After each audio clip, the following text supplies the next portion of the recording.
ready. I'm ready.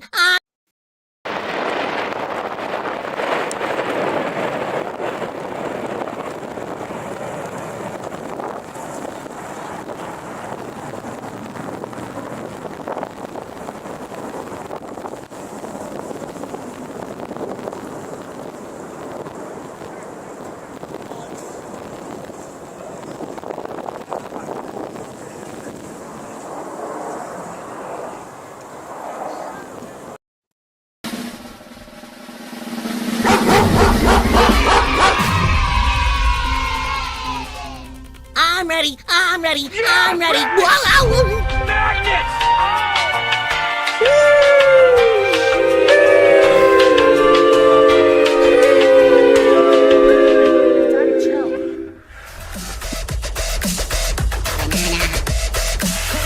Guess who? Emotional damage! Help me understand what it is that makes white people so got to afraid. the Senate 180 years ago.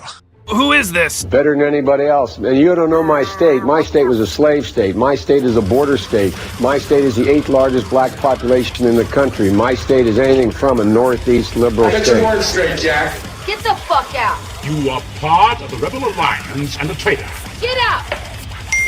You can't handle the truth! Fear leads to anger. Anger leads to hate. Hate leads to suffering.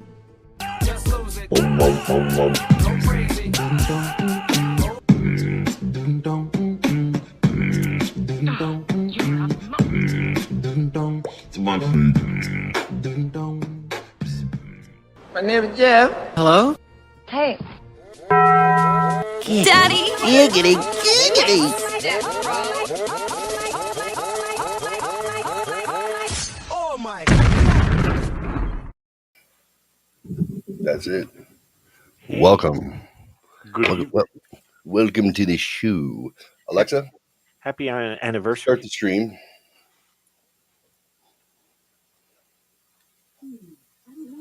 Fucking bitch. Alexa, all lamps blue.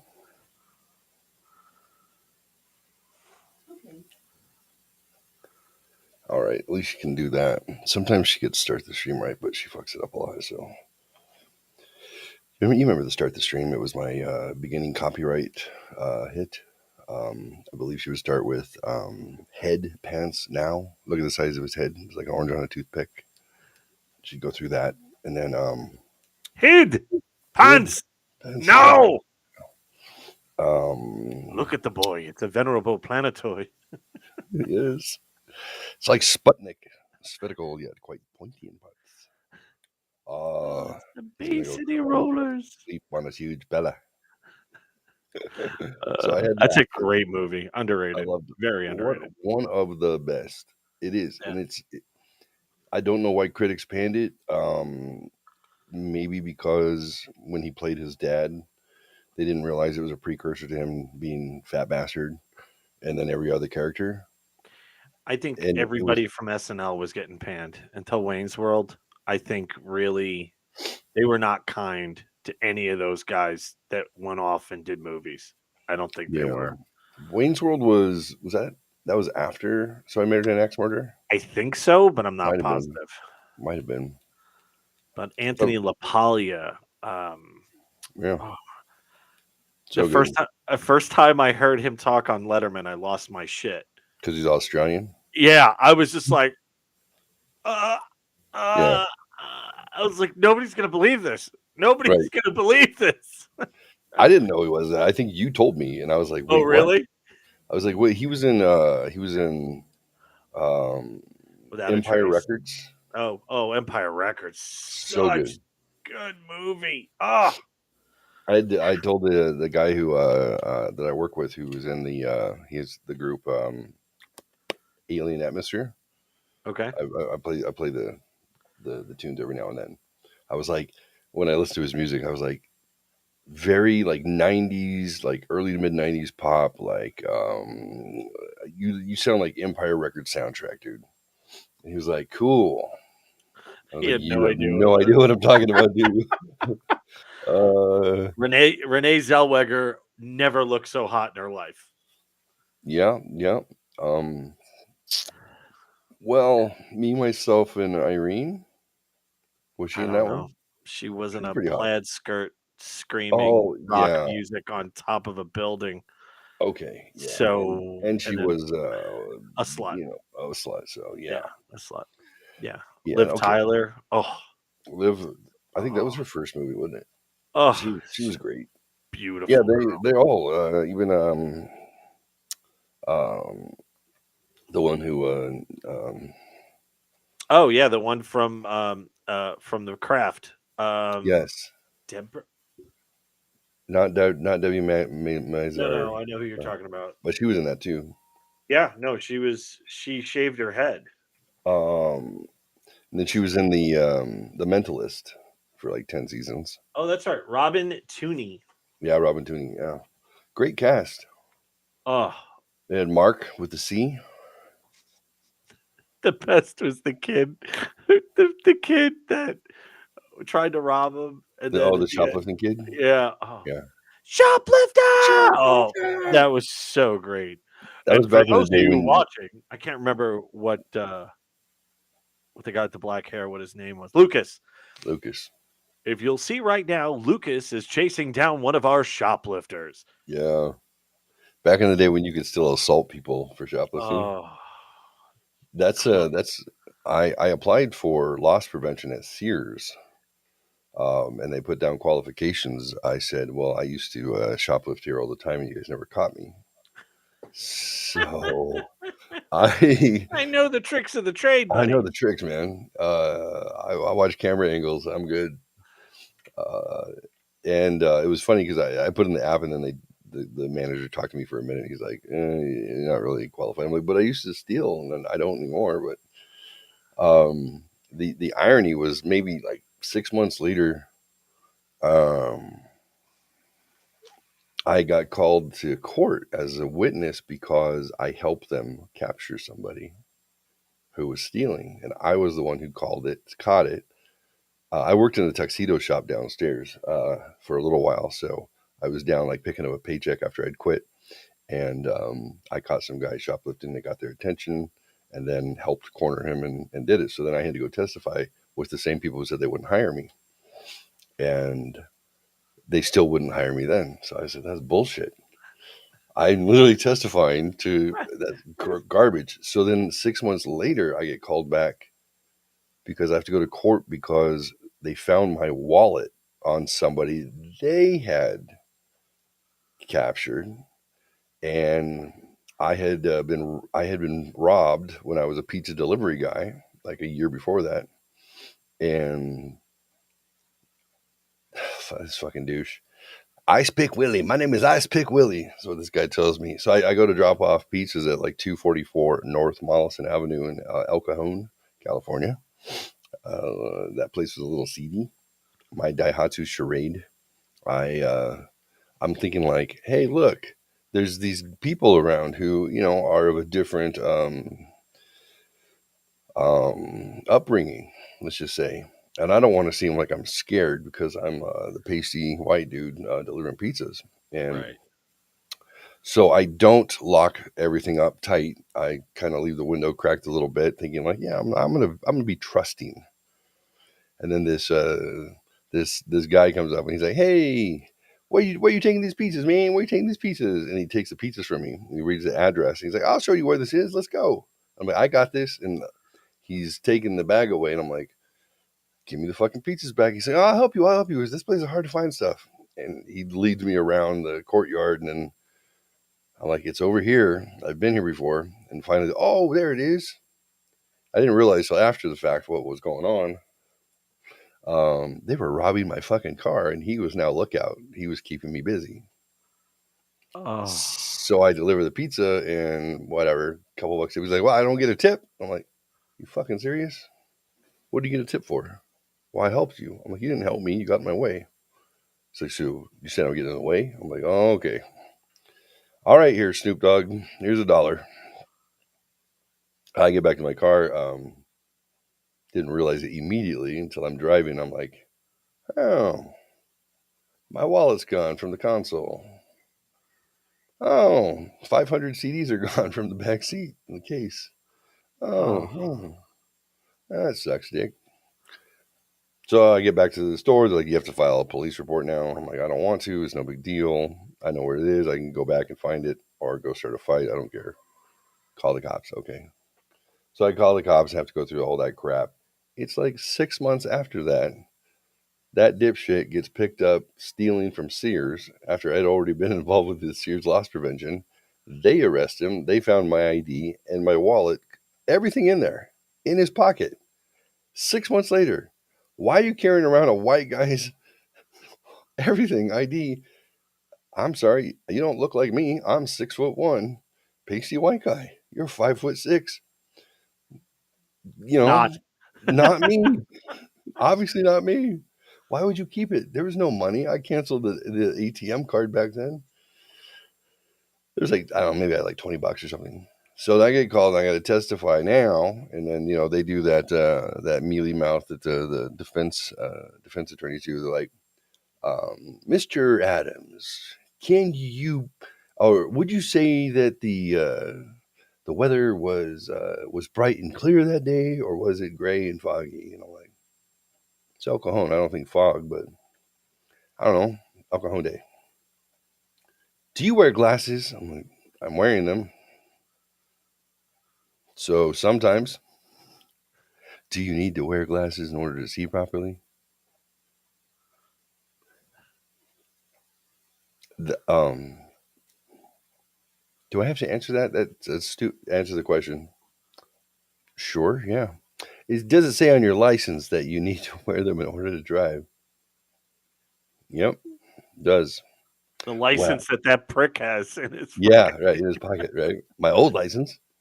Well, all right, so then he starts using those double negatives.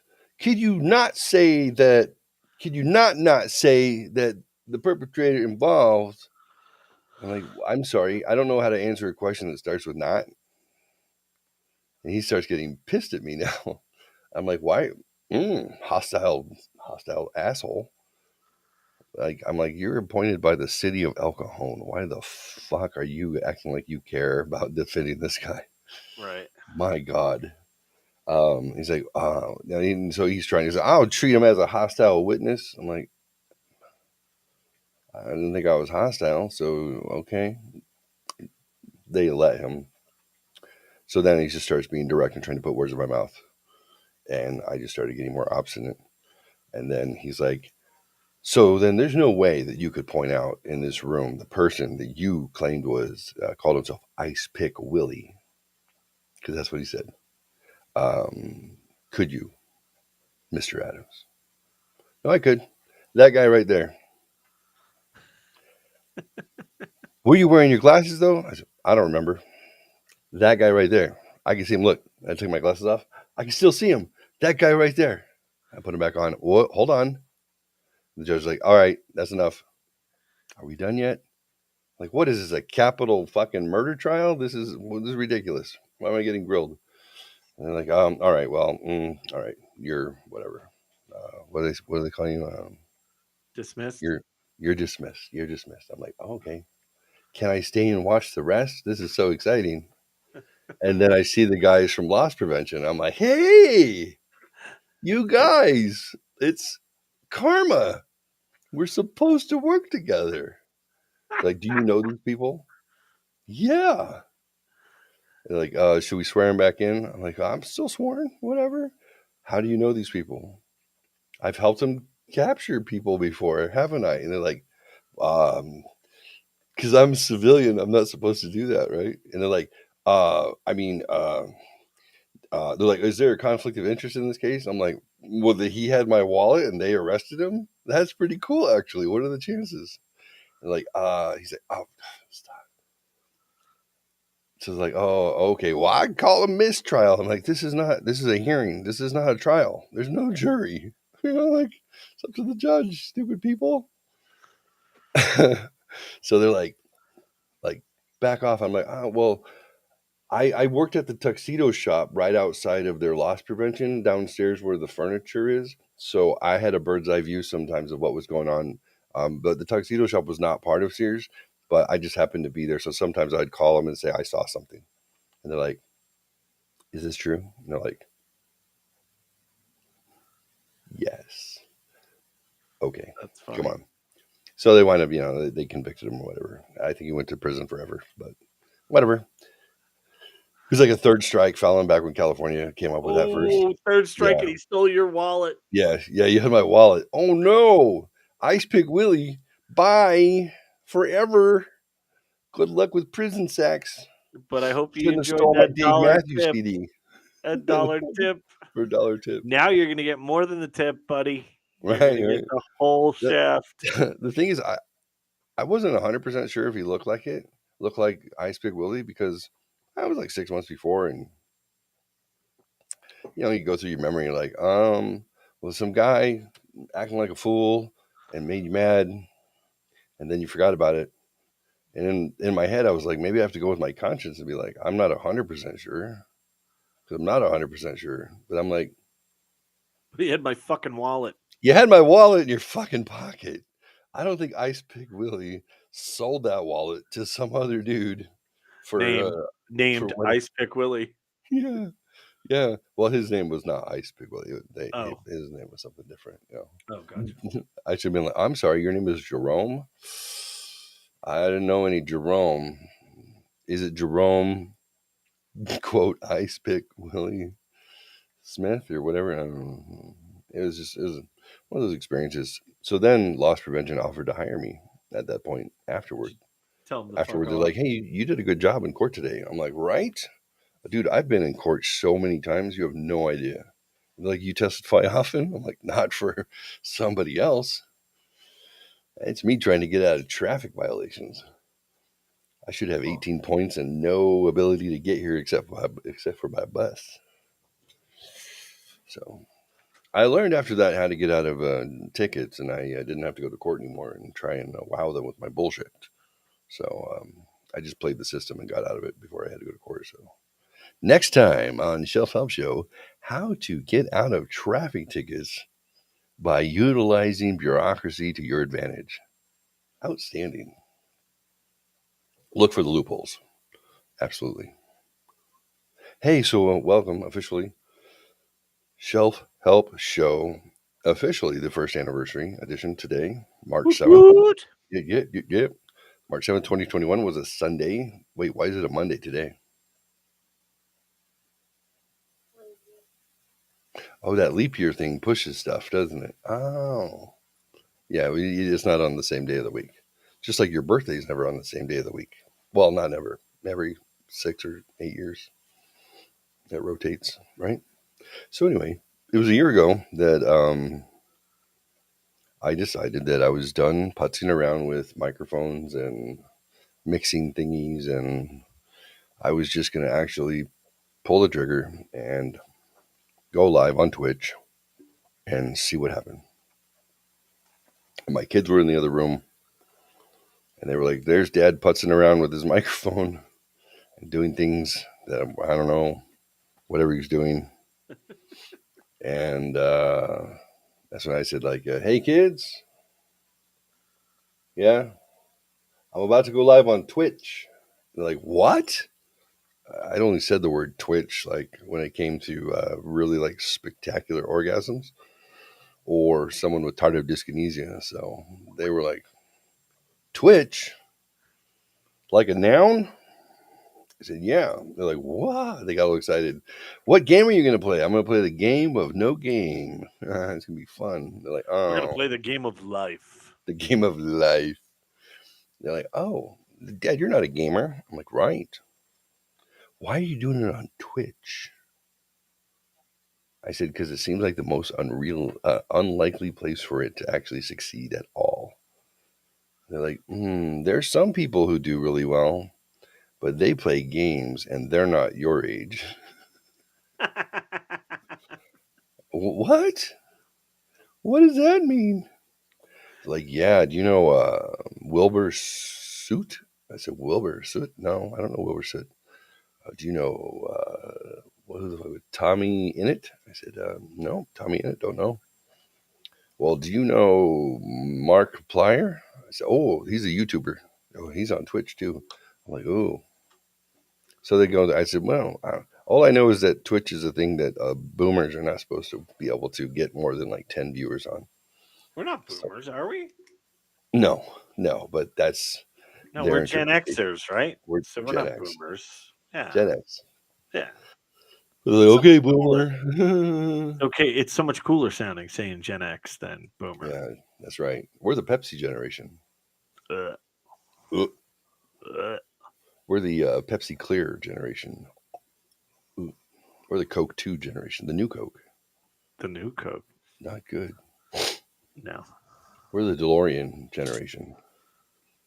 Fair That enough. is true. That is true. Yeah.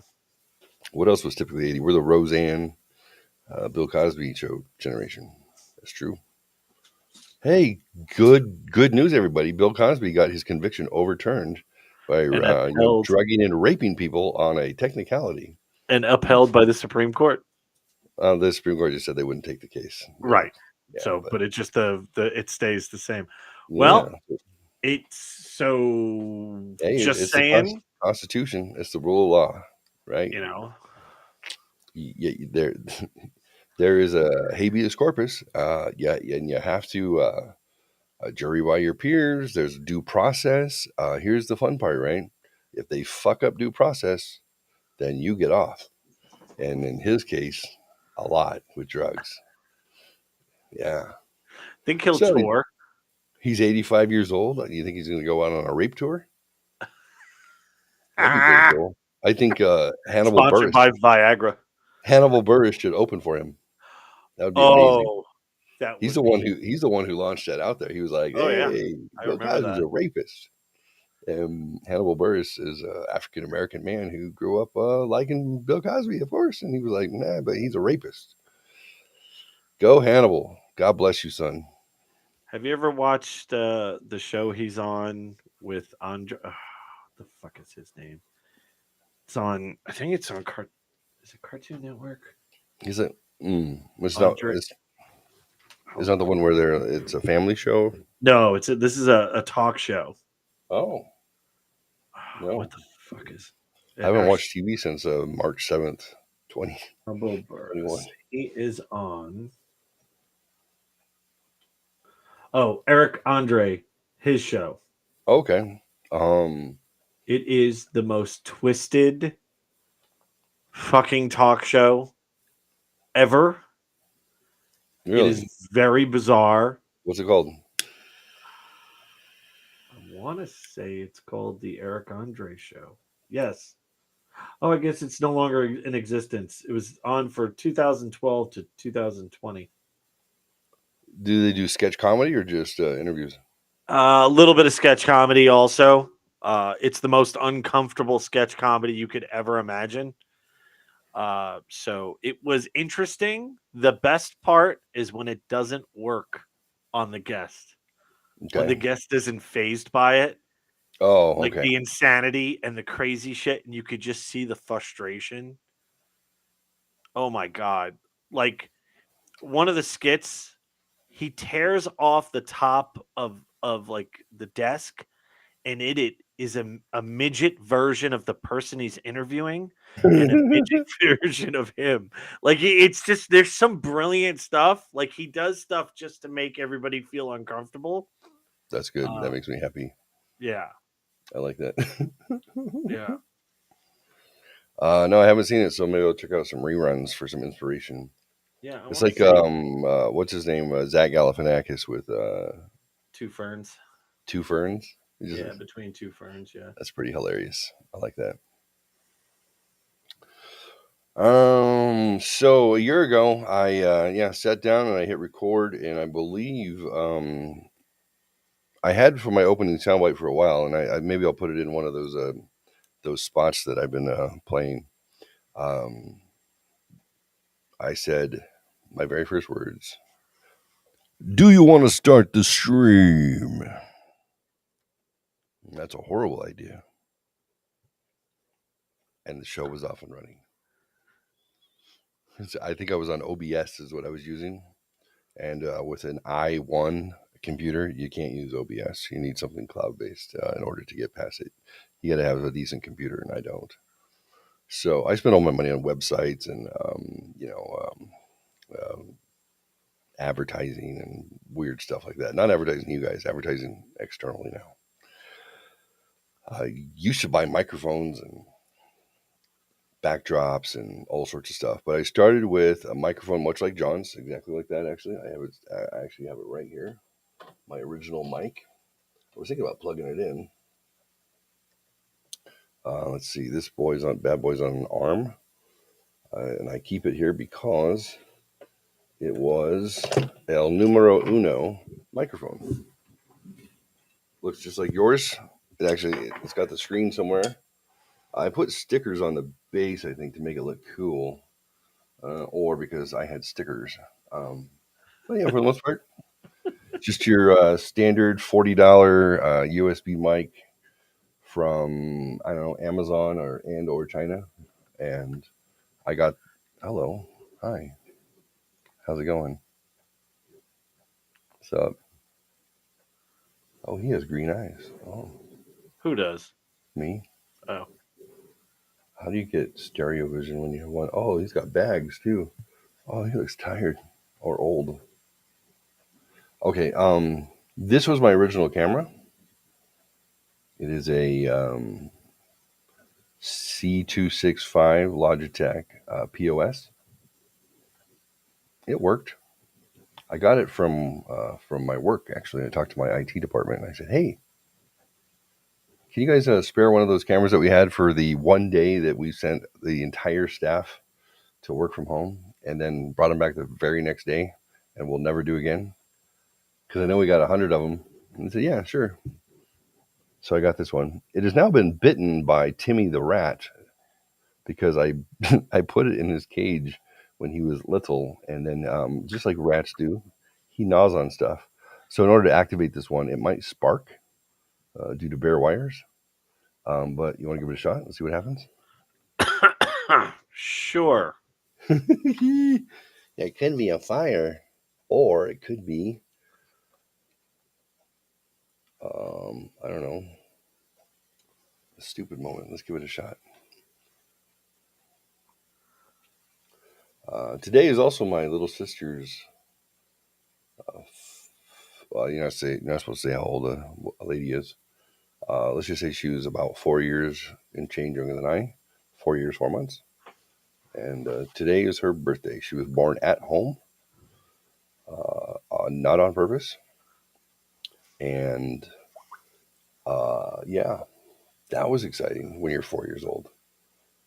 We had sherbet ice cream, and mom was on bed rest because the doctor said she had toxemia.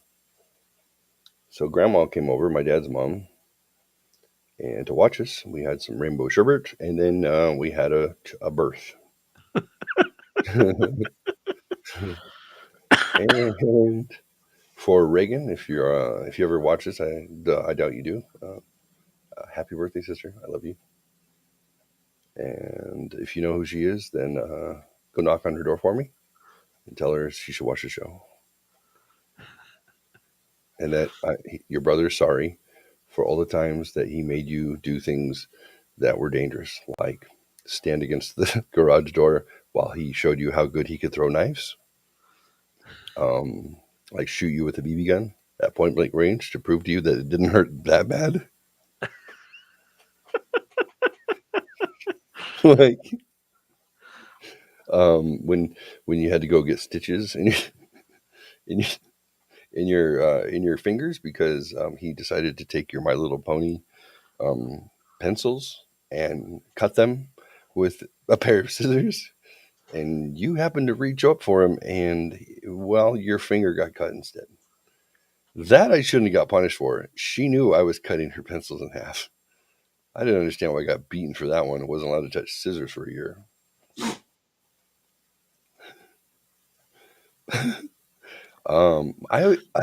My parents always grounded me from the objects that created the havoc, and I'm like, I get it. I cut her finger really bad with scissors, but it was her dumb. She shouldn't have reached for her pencils. Stop! I get it. I was like, 11, and she was like, well, 4 years younger than that. 6, I guess. 6.5. She should have known better, dummy. Yeah, I guess. Yeah, I'm lucky they didn't kill me. Maybe that's why they were going to give me away. It wasn't the night terrors. They grounded me from starting the barbecue or touching matches for like 6 months because I lit my backyard on fire and almost killed us all. That was dumb. It wasn't the matches. It was the tequila.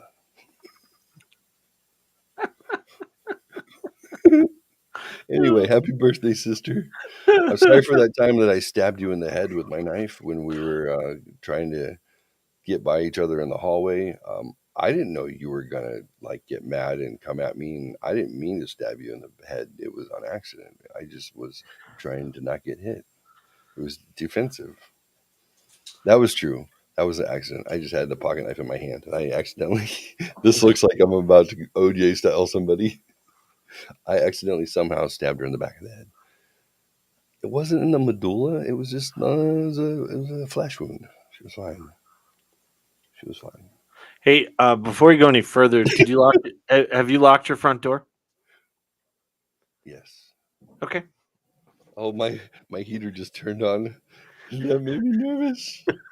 You prick. Are you sure? Do you want to go check it? Oh, God. You kind of want to. I know you do. You suck. Did I? Is it dark in that corner? Not as dark as it was at a certain point the other night. It was. There was some spooky shit going on. Wow. The only thing dark in that corner, I would say, is probably the flag that would make people unhappy. Why would that make people unhappy? Trump. I don't think the American flag means Trump. No, it does. No, it doesn't. No, he licensed it for use. Oh, the one that says Trump. But but that's not the flag we can see. We can only see the American flag. You can see the one that says Trump. You can see it. I can see it on the screen. Oh, now I can. Okay, yeah. Oh. Oh, beautiful for Trumpy skies. All right. Oh, Lord. All right. So the camera doesn't want to come on because apparently the rat ate the cord. You mean the microphone?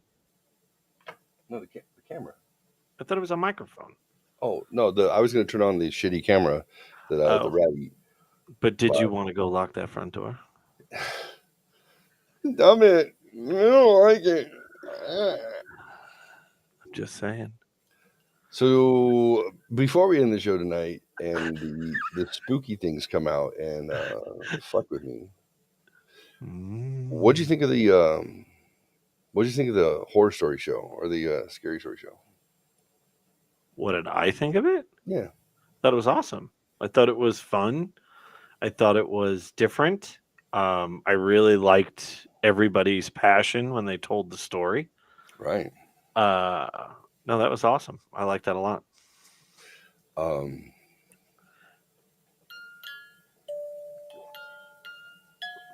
Sure, keep summoning shit. It's your house. I don't give a fuck.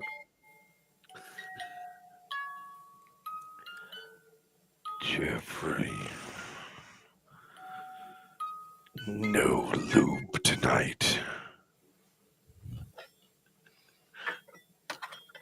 Come play with me.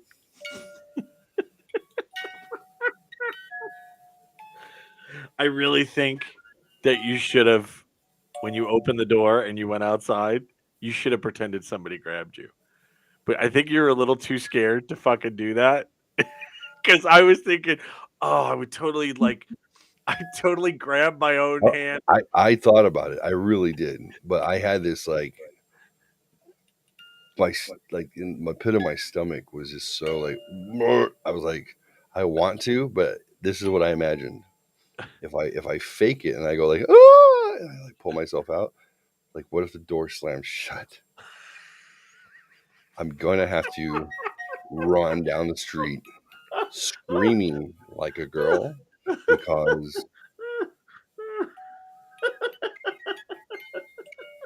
yeah. I thought it through. I did. I was like, nope, none of this is fun. None of it is fun. Because if it continues, the show is over permanently. like, I and, have a and fucking stroke. They're like, "Are oh, you okay?" He's like, "I think something's wrong. Does anyone have his address? Hopefully, it's on his website where you can book that Airbnb." I remember there's an arrow. Go to his website. oh my god! I would just Like call the he police and had have to some track weird your phone stuff number. in his house. There's some racist porcelain doll. There was strange music box. What exactly do you guys do? It wasn't us. Too funny, dude. Yeah, uh but I could tell that you were definitely when you were going to the door. I'm like, dude, you need to go lock that door, and you're like, I don't want okay, to. I don't I want don't want to. to get up. I'm I like, don't get want up. to. Oh, so I told my son about that. He's like, well, does he puts the videos up right on Twitch? I'm like, oh yeah, it's there. He goes, oh, I'm gonna check that out. I'm like, all right, good. Let me know because nobody else wants to watch it. It's like the fucking Ring. All of a sudden, you're gonna get a phone call when you see the specter standing in the doorway No. with the top hat. Oh no. Hello, Jeff. Oh no, stop. That's awkward. All right, sorry. So aside from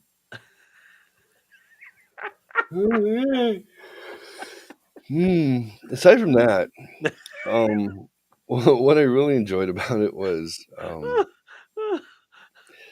we each thought each other's stories were better than our own, which I thought was really cool.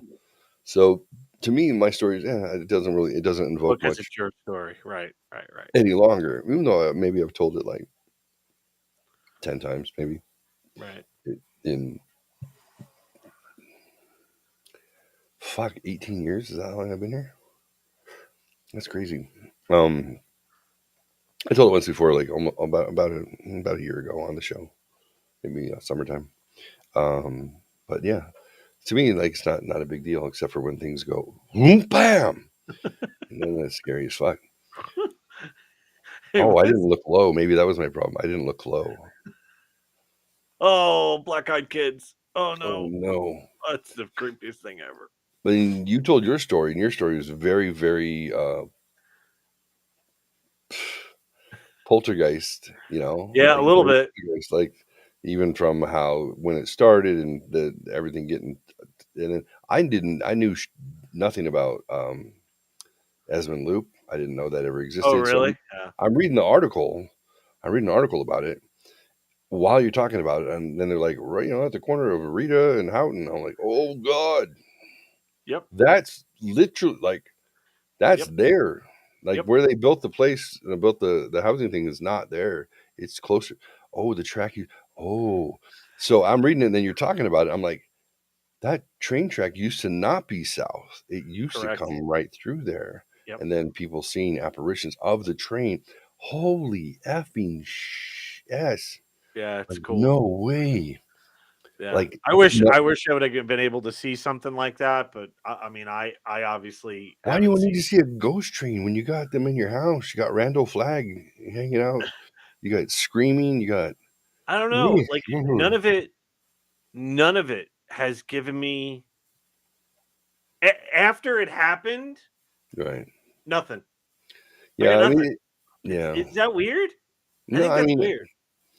I think each of those things, like whatever energy was released, it had to expend itself somehow, and I think that it attaches itself to those who will, see it.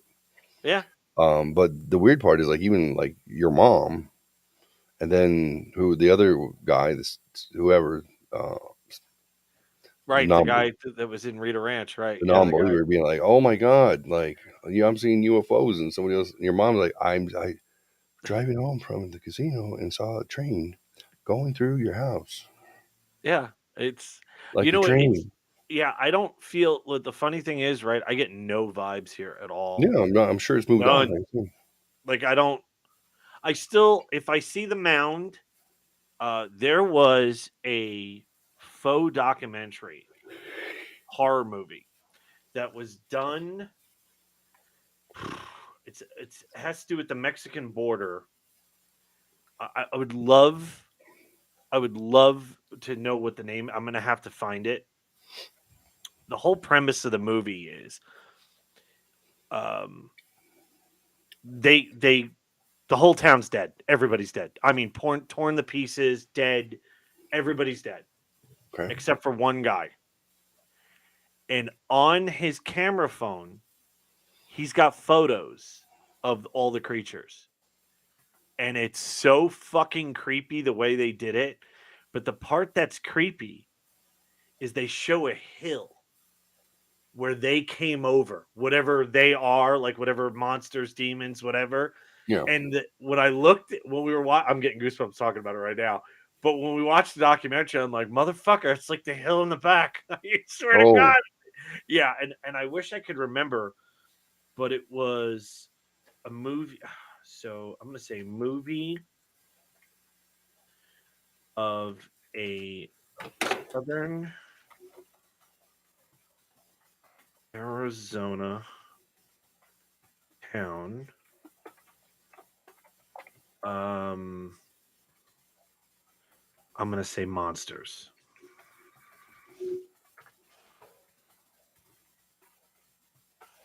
It's 10 Savage Land. I think that's what it is. A border town massacre. Yeah, Savage Land it's called. It's 2015. Fictional horror done as realistic documentary. Oh, there's really not much about it, though, on IMDb.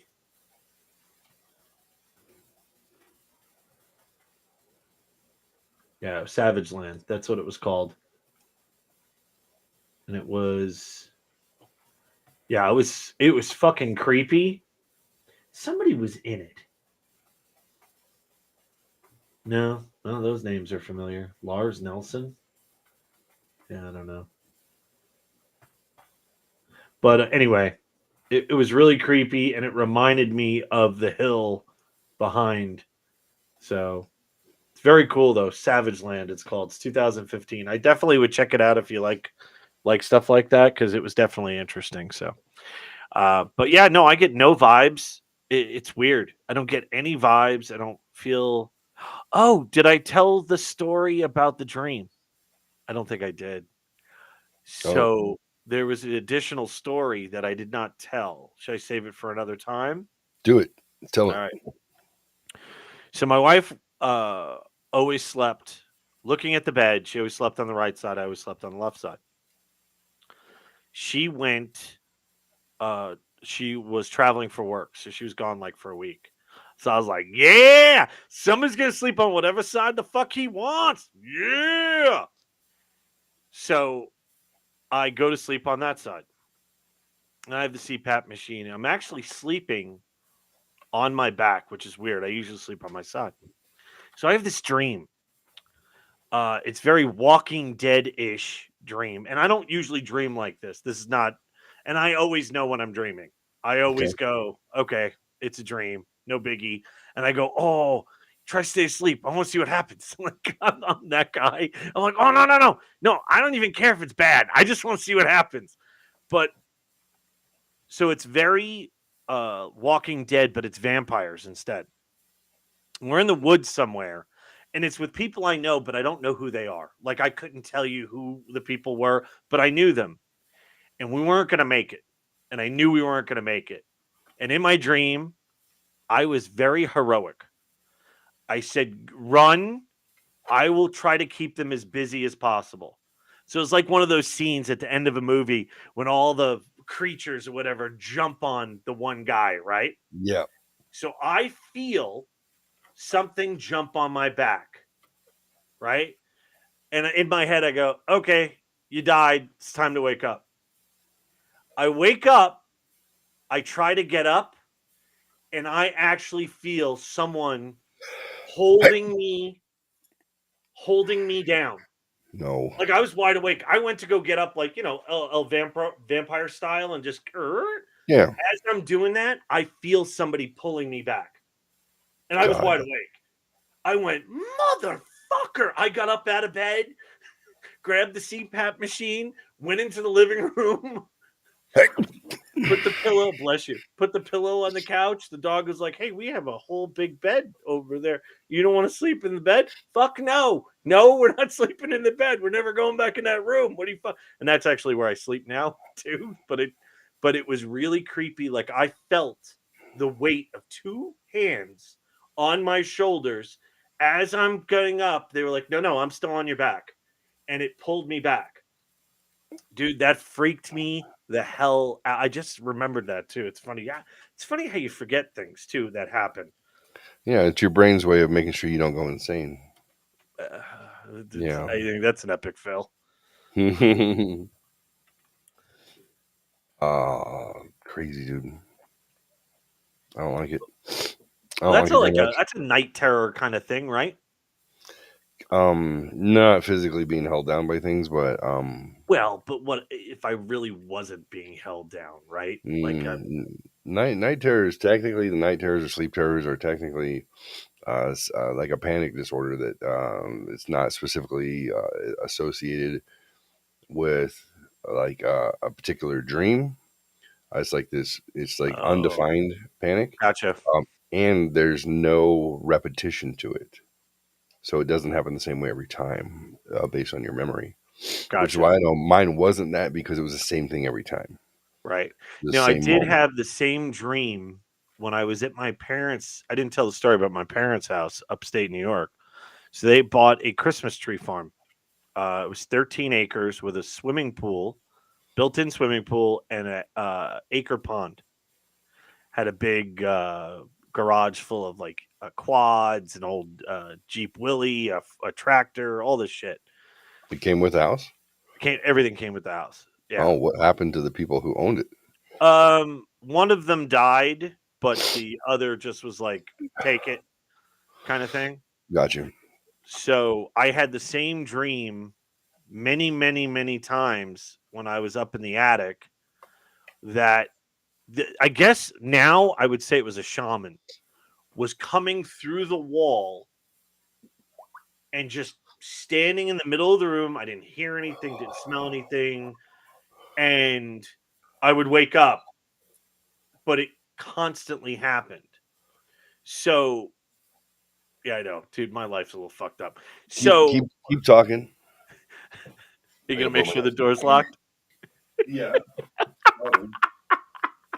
Oh! Shit. Don't worry. It's a succubus.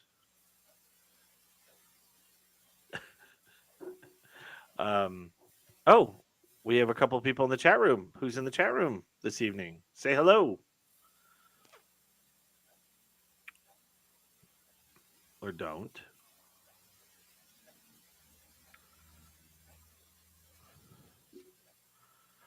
I'm going to send a little message out to the savages. Okay.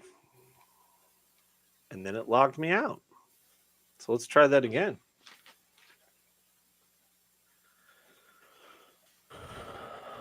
Okay. So chat room, if you're there, give a holler. We were kind of reminiscing about the show that we did the other night. I think it was Thursday night. We were telling kind of personal ghost stories, which were pretty badass. I sense a dark presence now in Jeff's house.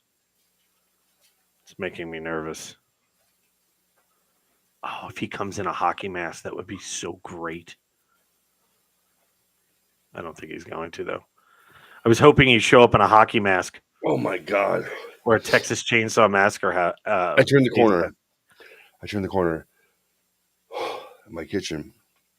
I have a regular door on the back door, and it's open all the way. That's what I was like, oh. Are you kidding me right now? I'm not kidding. Did you lock it? I had to pee. So I peed in the backyard. Because I'm like, I'm already here and I don't want to turn my back yet. And then as I'm peeing, I'm like, oh, what is that object? That's a rug. With a body What in is it. What is that in the tree? It's a random plastic bag that got stuck, and I was like, someone's gonna come around the side of my house. I'm so uncomfortable right now. Why was your back door open? I Jeff? don't know. I don't have animals to let out anymore, so I don't remember. I don't like it. We were supposed to just go over the 16 commandments of poon. Well, we're supposed to go over the 16 commandments. All right, I'll stop talking about ghost stories. All right, I'm sorry. I don't like it. It's uncomfortable. Oh my god. It's gonna be like, next on Jeff's house was built in 1945, which means multiple generations have died here. I just think that means we have to bring an EMF detector and we even did like Ouija board here. Like my daughter. Oh yeah, I wouldn't have done that. Yeah, no. No, it was clear. Trust me, I investigated this place before I moved in. So you investigated this place. It's unlike the other places. And what do you decide to do? Play with the Ouija board. That is so smart. That like somebody named Roy apparently died here. Oh, and I had my daughters do it because I don't want anything to do with what's it called, like influencing it. Right. So I had my daughters do it. Did you look to see if somebody named Roy did it? Little fucking believers, right? And they're like, man. They're like, did somebody die in this house? Yes. I'm like, fuck, you guys are fucking doing it. They're like, what are I doing? It's like, oh, you're too we're sitting in like their room. Which the weird part was, we swapped room. I had them in the other room because of that. But then they said it was too dark in that room. I said, there's plenty of light in this room. So, okay. They went to Roy's room, so they can handle that room. They can't handle that room. Which is why I sleep on the couch. But I thought you said there's nothing wrong with the house. There's nothing wrong with the house. Oh, but you sleep on the couch. Actually, that's an old habit. I go back and forth, but it's because when I hurt my leg, I had to be in a spot where I can get up and down easier. Right. So I just got in the habit of sleeping on the couch and waking up like with my arm hanging off, numb. Like, every day. Like, this is not a good place to sleep. But honestly, aside from the more recent things that have been like a little spooky, I've had a few things happen which were not really ominous. After my pets died, I felt my cat like zip through my legs, like rub against my shin like she used to. Several times. Where I would just be like, and I didn't like physically see her, but I kept feeling like the cat coming out, from the side. And then I'm like, okay, that's stupid. And then like a minute later, I can feel it do that. Okay. Like, I'm like, cool, whatever. I'm hallucinating. I'm sober. That must be the issue. But I kept stepping over the cat at times, and she wasn't 100% routine. She wasn't like every time you come in, she's like meow, meow. Like, it was give or take. I had her forever. She was 22. But the cat was an issue for a while. The dog, not so much, but I think I just missed the dog. But a few times I fell asleep in the chair. This chair, actually, a different chair. I got a lazy boy with lumbar support now. Yeah, much nicer. So good. But there were a few times when I would fall asleep after doing a show, and I did feel very specifically on my back.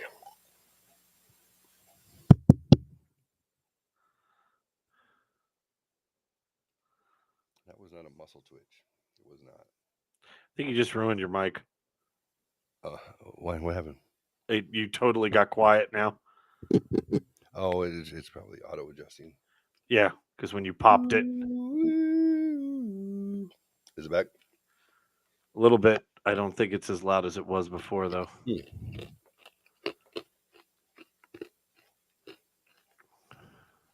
Hello. Yep. Back? Yeah. It's much brighter in your house. Is that on purpose? I mean, it's not very dark by that flag. Oh. Alexa. Help. Turn the lamp red. Oh, I told you to do that last night. Alexa. All lamps red.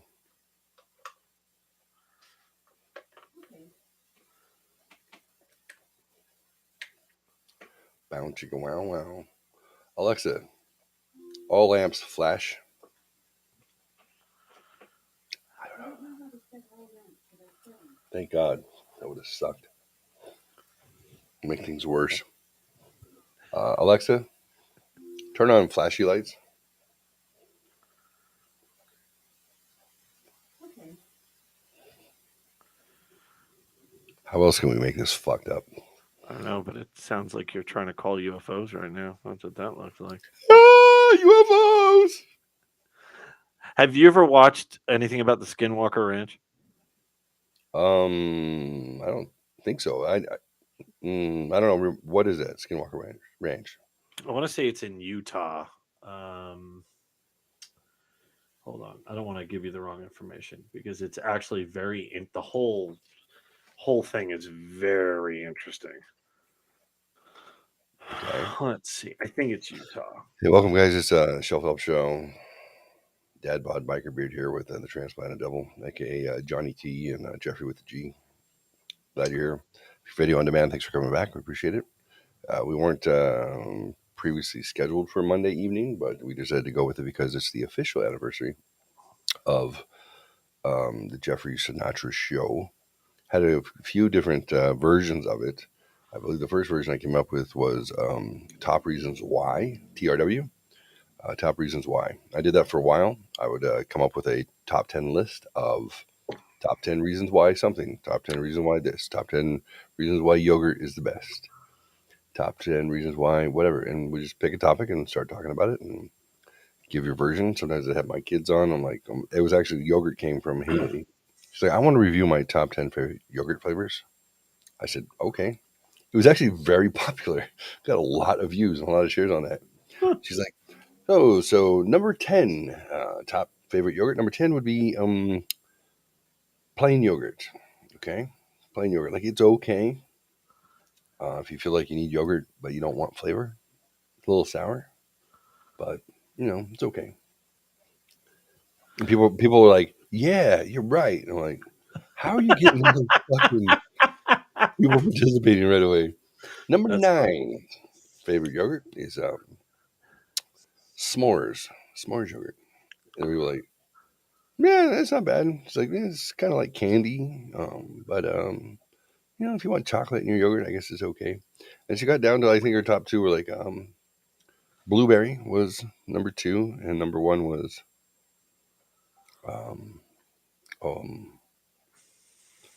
it was Greek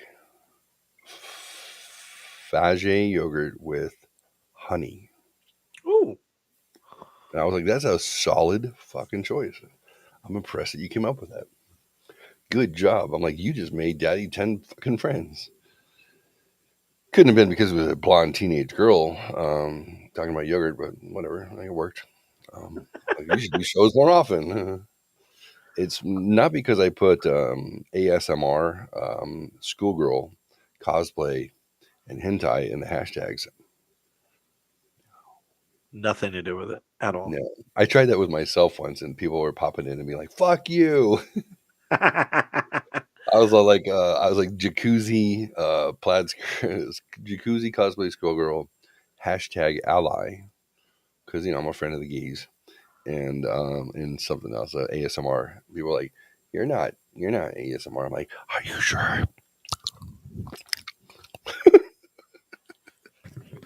Come back. Come back.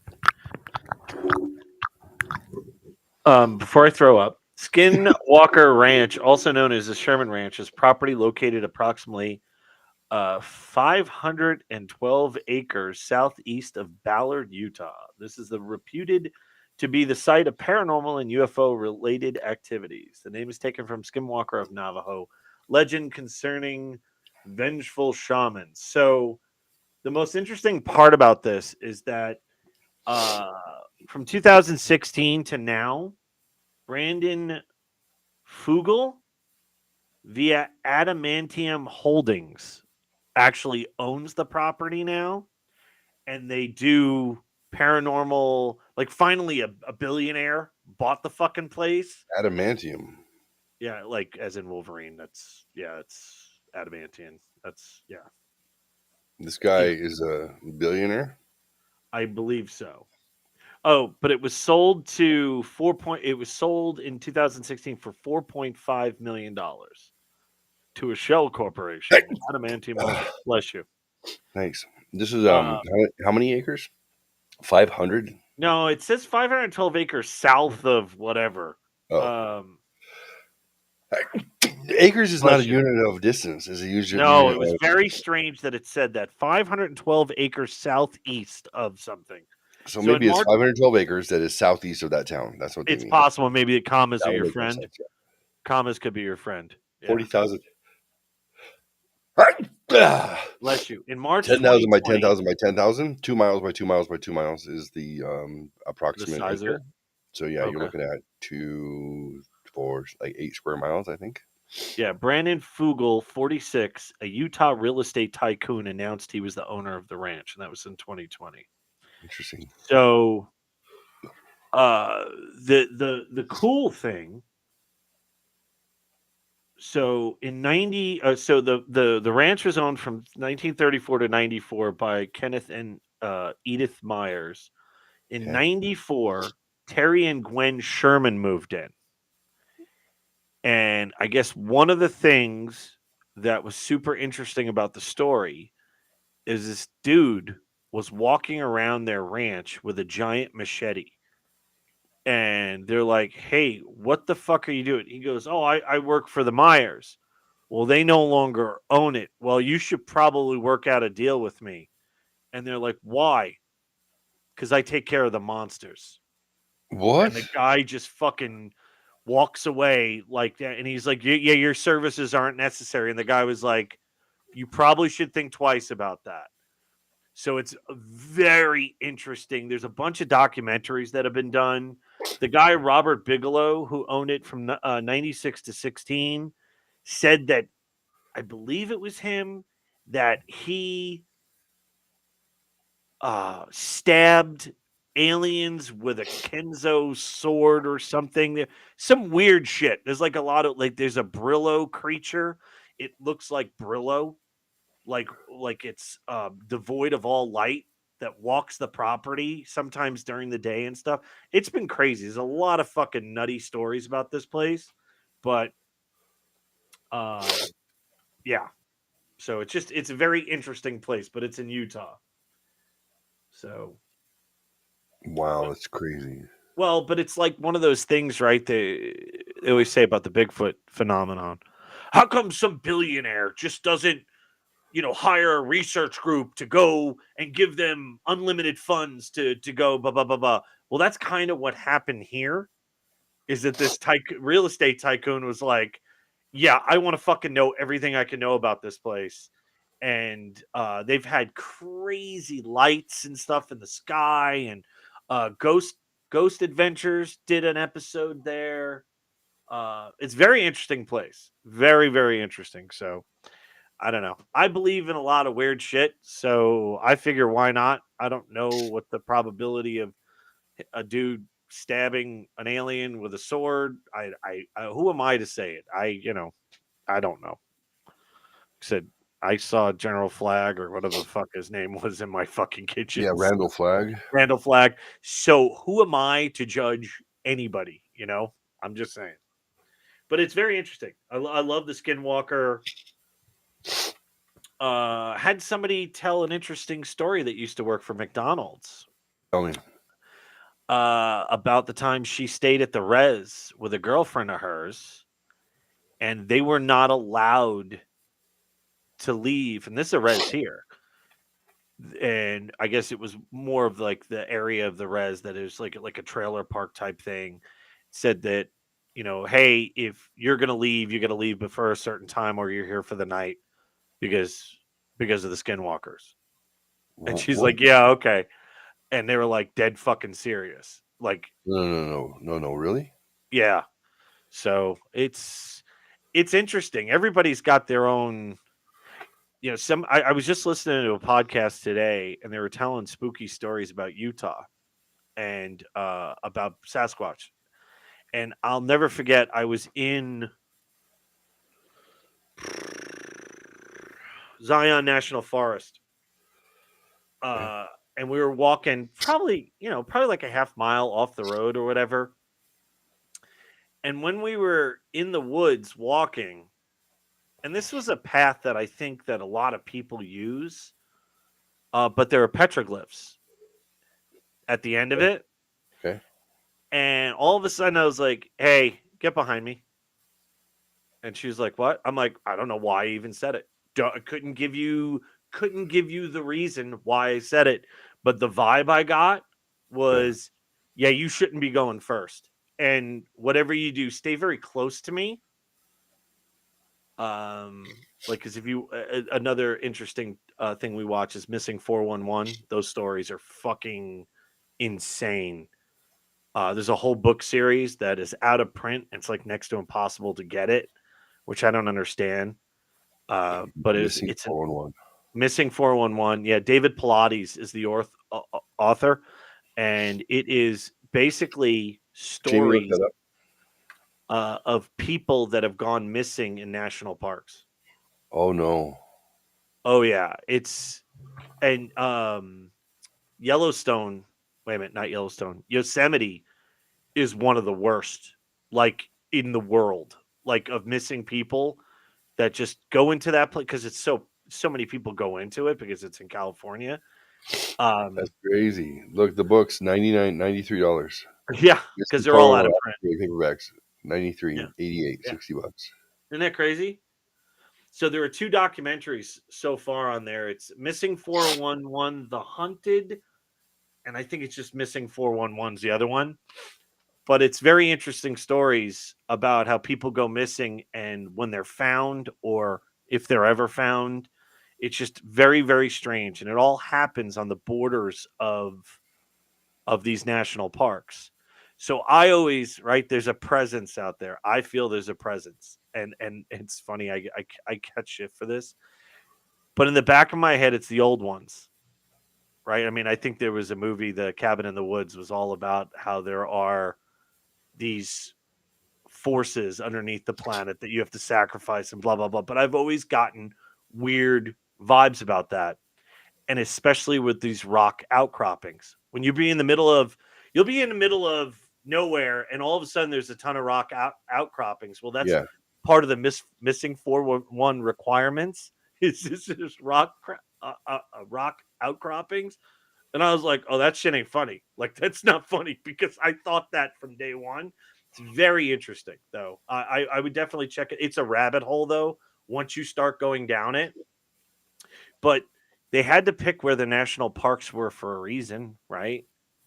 Because the whole country looked exactly like that fucking park does. But they decided a certain area that they were going to make national parks. So why is that? Why were those sites chosen? You mean to tell me that? I mean, I would think Yellowstone is probably one. Jellystone. Jellystone. Yellowstone, you could probably go with because of the geysers and shit like that. Like that makes sense. But the Grand Tetons, that whole area looks like the fucking Grand Tetons. So why is that certain area leading up to Yellowstone the Grand Tetons? Like, why is Yosemite? Why is Sequoia National Park where 10 miles around that, same fucking trees. So why was the reason that certain areas were designated for national parks? Kind of makes it's kind of an interesting, I don't know, like I said, it's a rabbit hole. You're frozen. Yeah, I saw that. And now it's just me. And back to creepy stories with John. Have you ever where'd you go? Did you leave me completely? Oh no, now you're in the green room. It's like you're in the green room and now you're not. What's up, kids? But yeah, I love that world, that strange, bizarre world of the missing 411, Weirdness. Sasquatch. I love that shit. Ghosts and stuff. It's all fascinating to me. So yeah. We're gonna share screen. Let's take a look. I just reading this got my attention. So well done, sir. Here's what it says. How it all began. The books. A national park ranger told writer David Pilates a troubling story. Over his years of involvement with numerous search and rescue operations at several different national parks, he had detected a trend that he couldn't understand. The ranger explained that during the first 7 to 10 days of a disappearance, he would witness massive search and rescue activity and significant press coverage. Following this initial week-long effort, there was almost always an immediate halt to the coverage, a discontinued search for the victims, and no explanation from the search authorities. Well, that's because after 7 to 10 days, they're not going to be found. But anyway, it bothered David enough that he began asking questions, yet he got no answers. So he conducted research. What he discovered shocked him. People of all ages had been disappearing from national parks and forests at an alarming rate, all under similar circumstances. Victims' families are left without closure, and the Park Service refuses to follow up or keep any sort of national list and or database of the missing people. Thousands of missing people. David's instincts told him this was a story that needed to be told. He devoted 6 years to investigating missing people in rural areas. The result? The identification of 52 geographical clusters of missing people in North America. These clusters formed the basis for tour missing 411 books that had garnered widespread acclaim and multiple 5-star ratings on Amazon.com. The story has been featured on several primetime newscasts and on hundreds of radio stations across the country. Purchase books here, it says. Yeah, So good luck. But they're like $100 a pop. So Yeah. if this is such a big, what happened to David Pilates and why are his books out of print? So David Pilates still exists. He does a lot of podcasts and stuff, and Okay. yeah, I don't know why the books are out of print. It drives me crazy because they've been out of print for a while, and the missing 411 documentaries had come out in the last, I don't know, 5 years. So why wouldn't they reissue? Are they waiting for the copyrights? Are they waiting so they can go to a different distributor or something like that? Is that the reason you think? I can imagine they would have been licensed for that long. I mean, I don't know. It's crazy. Yeah. Link to purchase nabigfootsearch.com. Oh.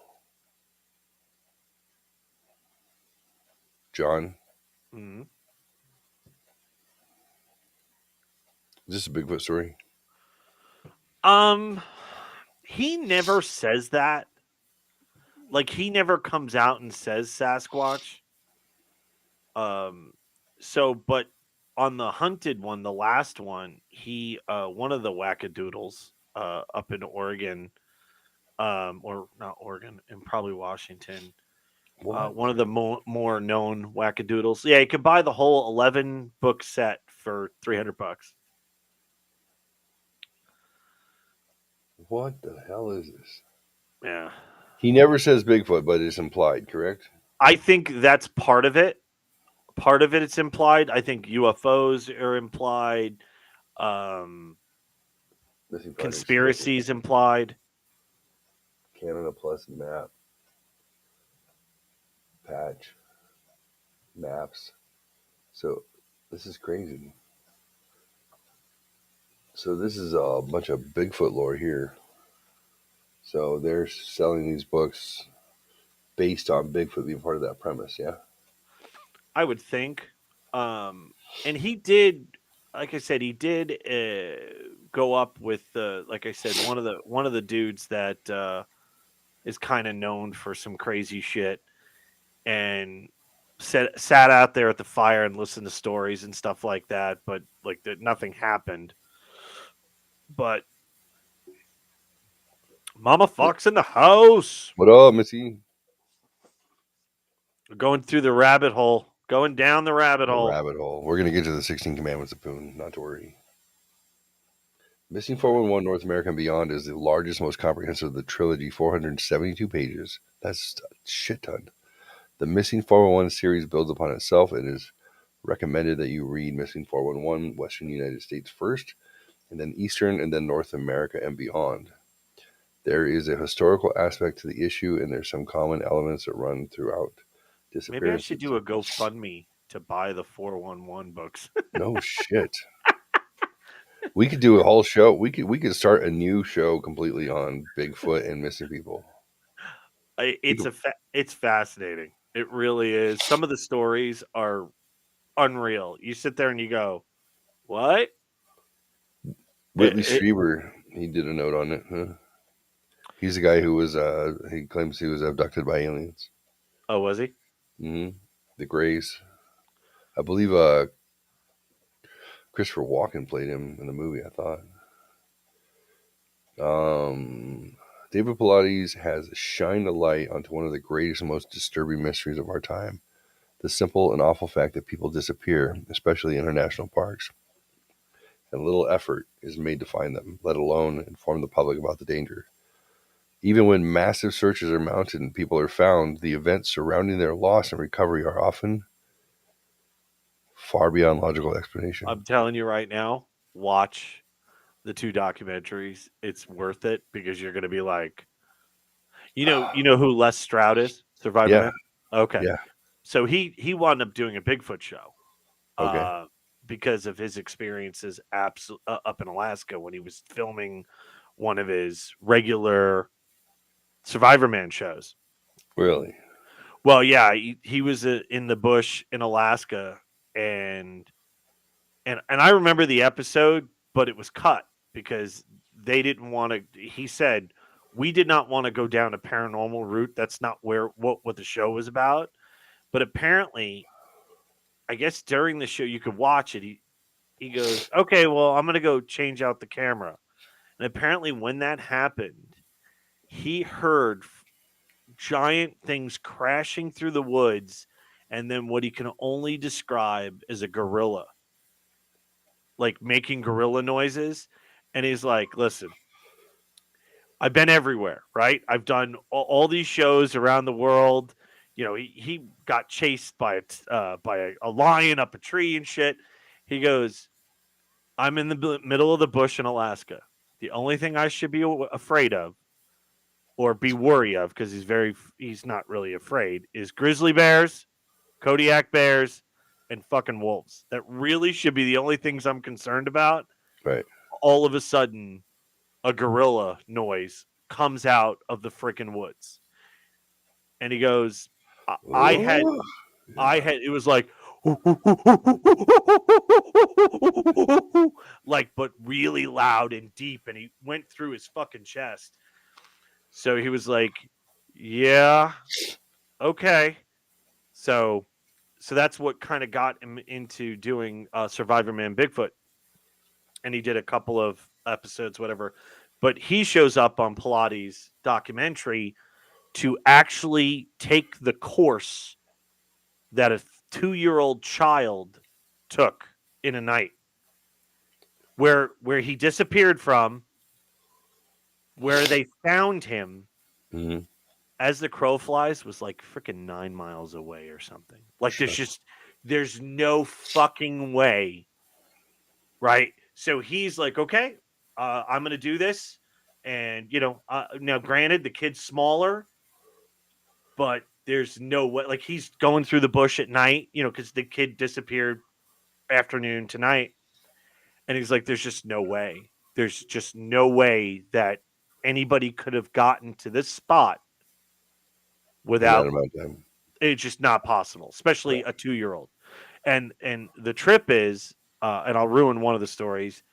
The kid was alive, face down in the snow, had like a little bit of frostbite, like on digits, but alive. And the kid, and this happened probably in the 30s or 40s. The guy's like 80 years old now, and he has the outfit that he was dressed in. His mother saved it. And he's this old guy, and he's like, I don't know why she kept it, but she kept it. I don't remember anything of it. I was 2 years old at the time, or so, but it's a fascinating account of somebody who disappeared. There was a massive search looking for this kid, and they found him like I want to say either the next day or 2 days later, and there's no way a 2-year-old should have gotten where they got. That's crazy. Yeah. And like no broken bones. So you think, okay, let's go crazy. An eagle grabbed him.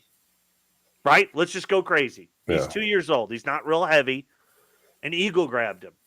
And maybe it was too heavy for the eagle, so he dropped him. Well, he would have broken bones or whatever, or an animal grabbed him.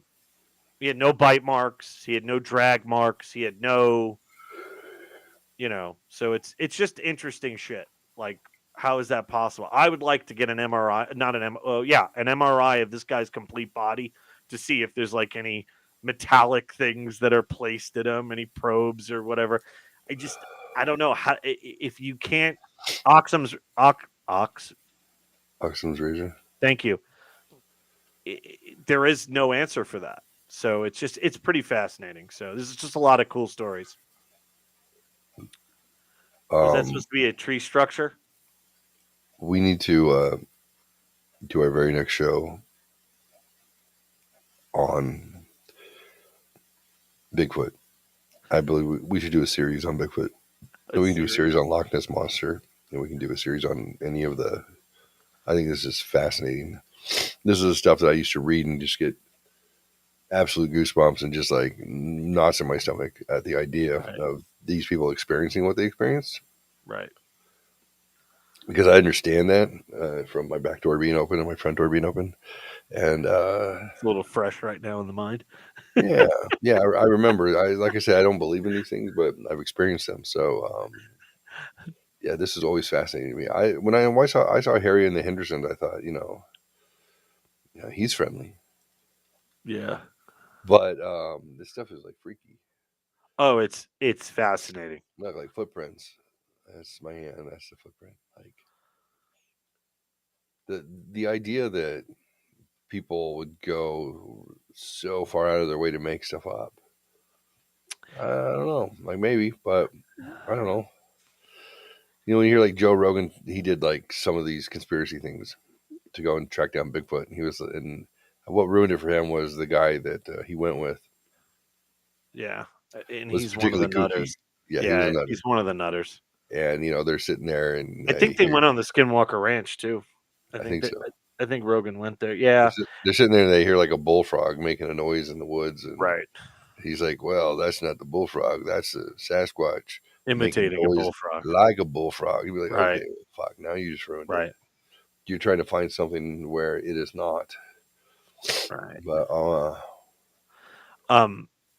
yeah, crazy. I think we could have a hoot with this. This would be amazing. Yeah, I only subscribe to one podcast that I have to pay for, and really? Sasquatch Chronicles. I have for 3 years. I think as a whole, what gets me is these people believe they saw something, right? I mean, there is no doubt they believe they saw something. Right. Who am I and who are you to disagree with whatever the fuck they saw? Right. I mean, just give an example of the stories that we told. Right. Just this is in the middle of the woods, not in your house. Yeah,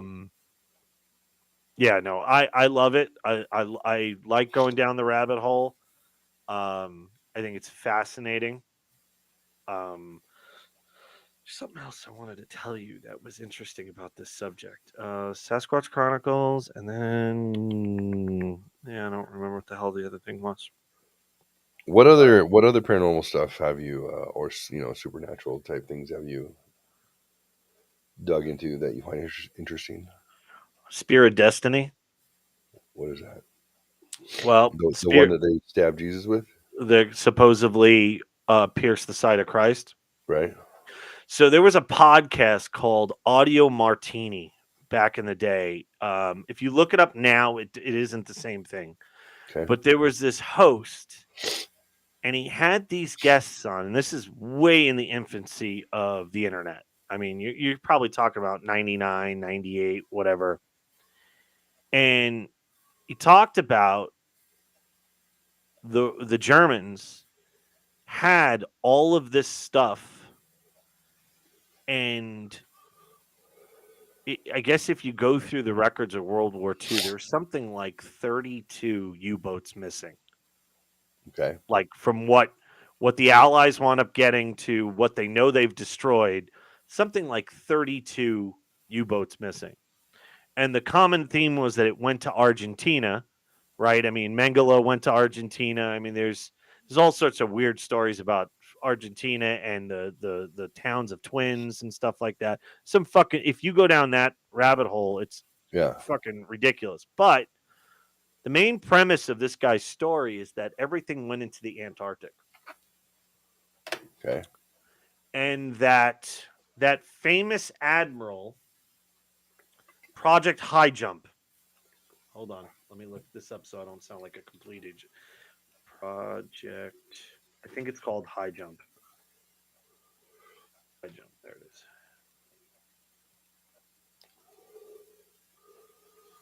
Okay. Oh, and I guess there's UFO books about it and stuff like that. But Operation High Jump, where Admiral Byrd went to the Antarctic. Now, this is true. This is all true. That this definitely happened. But he went with a certain number of men, mostly Marines, which I didn't understand that. But they came back with a lot less.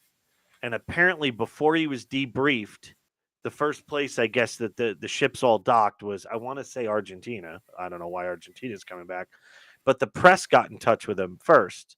And they basically said, the Nazis have flying saucers, and their technology is so much more advanced than us. That's why we lost so many people.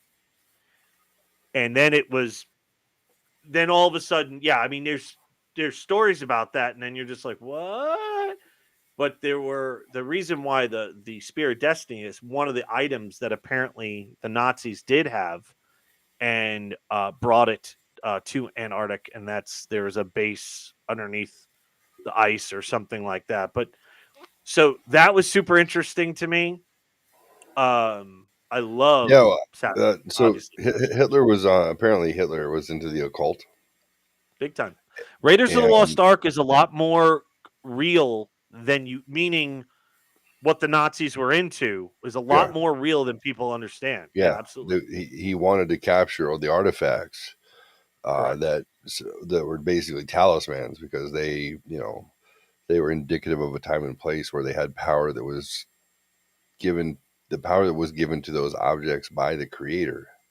Correct. So he wanted to capture those to have the same power that would have come through those artifacts. But part of that wasn't that he believed the items actually felt that. He would think the masses would follow him or submit to him because, hey, we have the Ark of the Covenant. Now, I'm not saying he didn't believe in that stuff, but part of it was, I don't give a fuck if it's real or not. These millions of people here believe it's real. They have put this credence behind these things. So if I possess this, then I can rule them without having to fire a single shot. I don't have to kill anybody anymore. They'll just follow me. He was looking at the nations that he wanted to conquer and thinking and Correct. saying, what is their thing? Yep. What do they believe in? Now go find it. Yep. Holy shit. He was either He was brilliant but crazy. I don't even, whatever, crazy. Like it's all relative.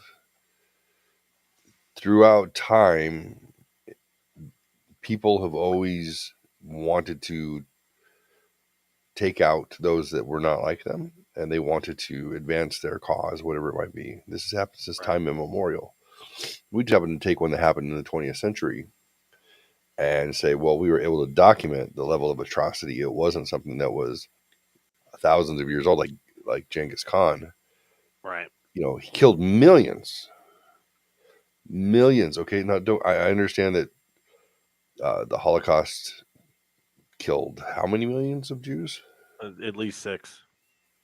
At least 6 million? I mean, millions. So Pol Pot, his genocide against his own people in Cambodia, millions. Like, I get that.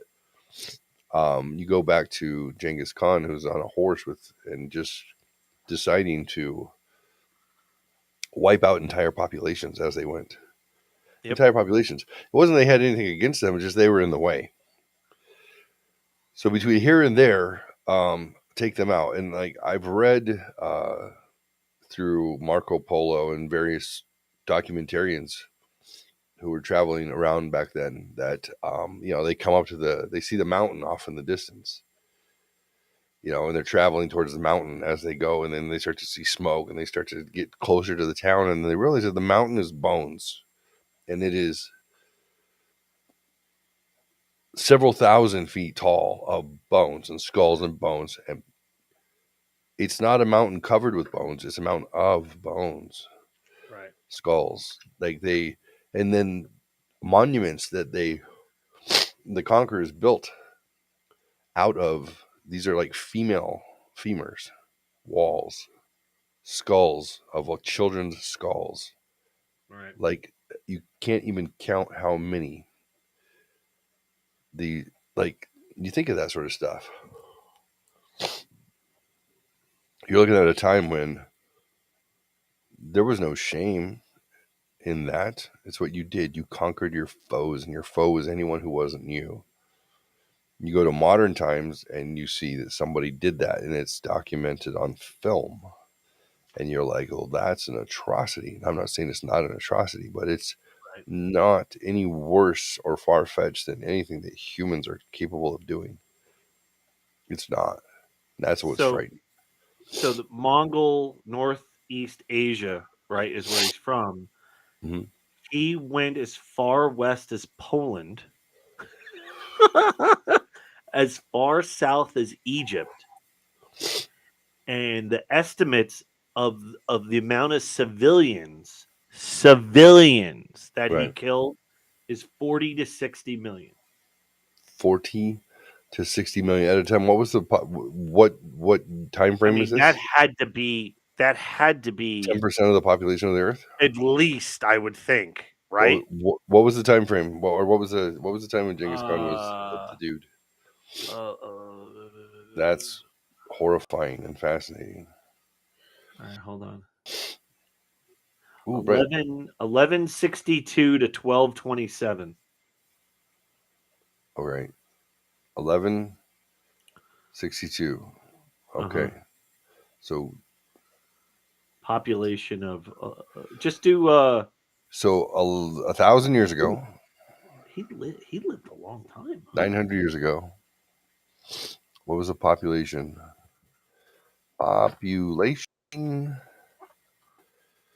Earth. Genghis Khan. That's insane. Let's see. And then what 40. What we haven't mentioned yet is that he killed all the men, kept some of the women, and basically seeded, I think, 10% of the world. His gene. Oh, yeah, his genes are in 10% of.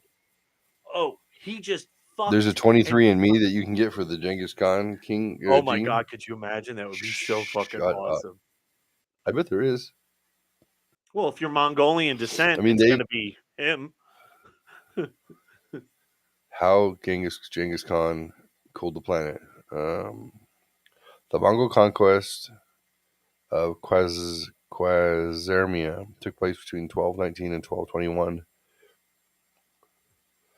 as troops of the Mongol Empire under Genghis Khan invaded the lands of the Khwarezmian Empire in Central Asia. The campaign, which followed the annexation of the Kara-Kiti Khanate, saw widespread devastation, including numerous war crimes that marked the completion of the Mongol conquest of Central Asia. Like, what? I don't know anything about this guy, but what got up his butt that he decided he had to conquer the universe? That's crazy. Yeah, I had read something about What him. was the largest empire by population? Nasha, Genghis Khan, Mangrupikuan Hun. By share of population, the largest empire was the Achaemenid Empire, best known as the Persian Empire, which accounted for approximately 49.4 million of the world's 112 million around 480 BC. So 112 million of 480 BC. Holy shit. Whew. That's scary shit. Oh, I've never seen this before. On Wikipedia, the expansion of the Mongol Empire is actually going live. Like it's showing where they went year by year by year. That's fucking insane. That is What? cool. I've never seen that before on Wikipedia. If you go to the Wikipedia page about Genghis Khan and the expansion Yeah. of the Mongol Empire. Can you share from there? I think you can. Let's take a I think it's like the third button over. hold on. Let's see. The screen. Share. Okay. Am I sharing now? Oh, okay. There it goes. Extension of the Mongol Empire, That's it. 1206 1294. Okay, and then there it goes.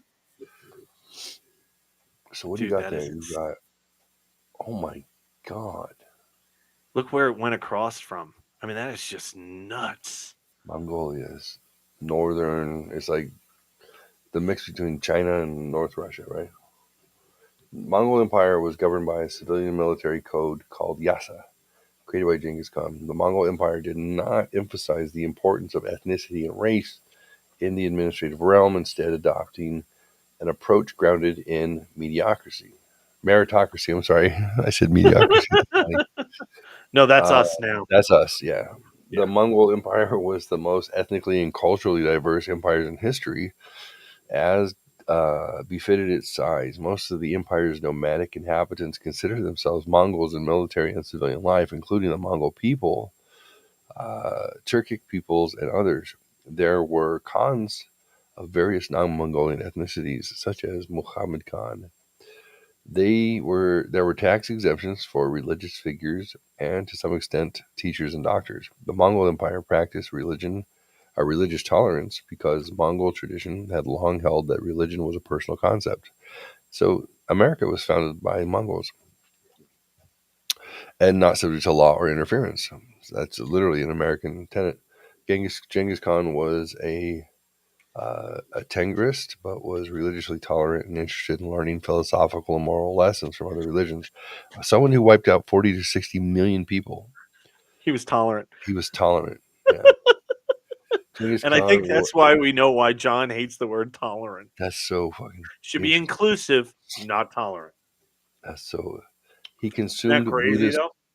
Yeah, Genghis Khan was a Tengrist. How did we get to Genghis Khan? I don't know. Oh, just the number of people he killed. Buddhist monks, including the Zen monk, Muslims, Christian missionaries, and the Taoist monk. I can't read it because it's blurry. But sometime before the rise of Genghis Khan, Singh Khan, his mentor and eventual rival, had converted to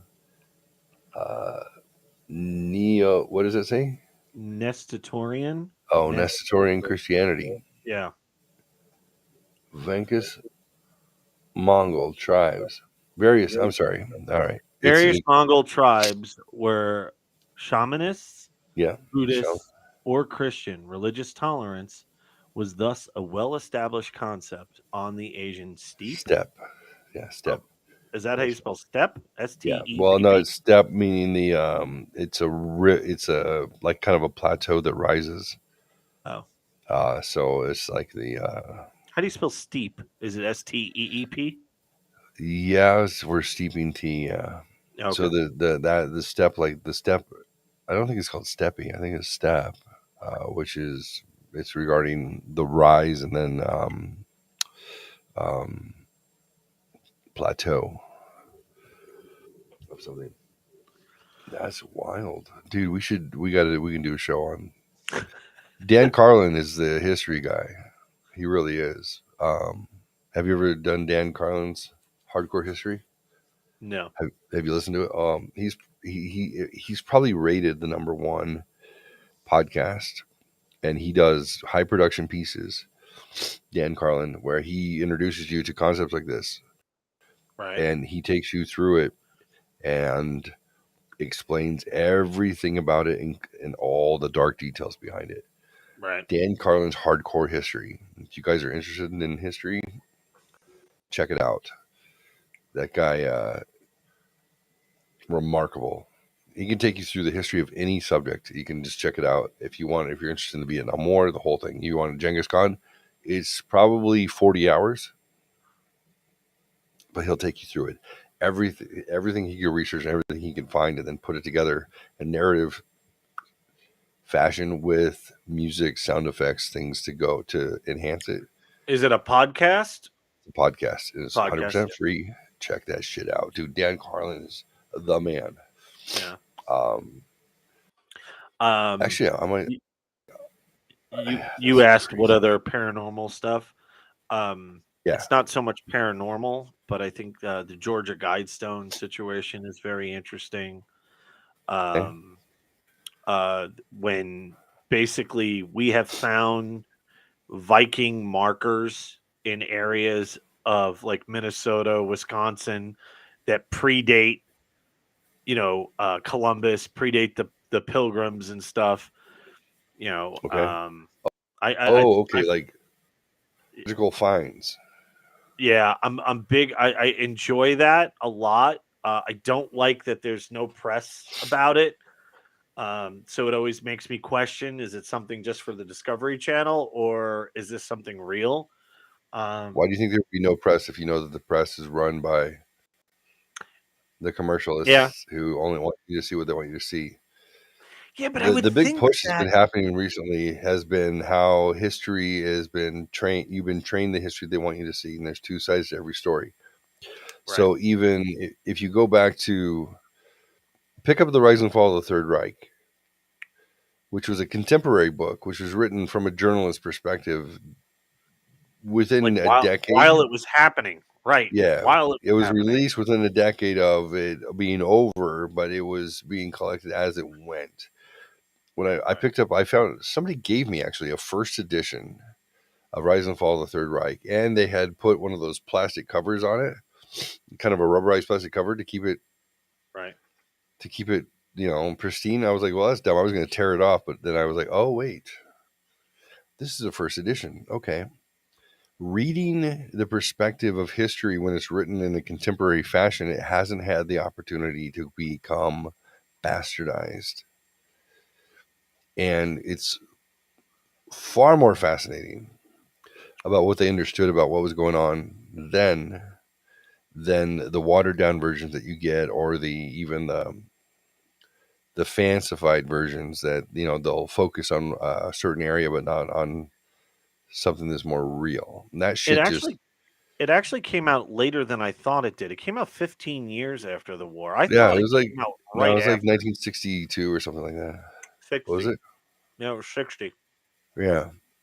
But the guy who wrote it was a journalist through that whole time. So Correct. He had been collecting the information, and a lot of stuff didn't come out until after, because until you conquer a nation and go back and dig through their rubble, you're not necessarily going to know all the underpinnings that happened, because especially at the time when communication was, beep, beep, beep, beep, beep. Well, also Project Paperclip and a Operation lot of those Paperclip. guys, Oh, got sucked up. Basically, it was a fantasy. A lot of people don't know this, so it was basically like a fantasy football draft, right? So you had the yes. Russians and you had the Americans and the UK, and they're like, all right. So we're going to take these groups of scientists. What are you guys going to take? Well, we're going to take these guys. Okay, we're going to take these guys, and basically all their work went with it. So the UK and the United States got in real quick. I'm sure Yep. Russia got some people. NASA But was founded on the backs of absolutely, it's the rocket, Nazis. the first rocket that went into space was one of the ballistic missiles. It basically was the body of the ballistic missile that he was creating for Hitler. Yeah. So, yeah, The swept wing aircraft, like the amount of technology that came out of Nazi Germany that propelled the world. well, and that's the What other was it? Von theory. Braun. It was Von Braun. It was Yeah. Von Braun. So They all had these scars on their cheeks. Operation Paperclip is amazing. Love it. I have several of her books on audiobook. I love them. But Werner von Braun, he's this Nazi and all the NASA pictures, and he's standing there and he's got this like horrible scar on his face. Well, apparently, what the SS candidates did was they sword fought each other. They fenced each other with rapiers, and those rapiers they were not didn't put a knob on them. They were razor sharp blades, and it was considered a badge of honor how deep the scar was on your face. Yep. So they knew that the people who came out with these horrible fucking face scars were the hardest, baddest motherfuckers there. They had tested themselves to that degree that they were fine with having that. And if you look at like the 1940s and 50s and 60s, anything having to do with science and technology, you will see some Caucasian human standing there with an angular face and this horrific scar. Like you're like, what is that? What is that shadow? Well, those are people. Those were SS officers, and we didn't have any issue. We just hired them and said, well, we'll take you. And I get it. You killed millions of people, but you have a technology that we really want. I will give this to America. America is very good at utilizing resources. Okay. We're not the toughest and the baddest. We're not, but we are the smartest because we look for those who have what we want and then we steal it from them and then we destroy them. If you ever want to dig into economics and understand what economics is really about, economics is not just about money going up and down. Economics is about how the world utilizes its strength and weaknesses culturally in order to benefit itself.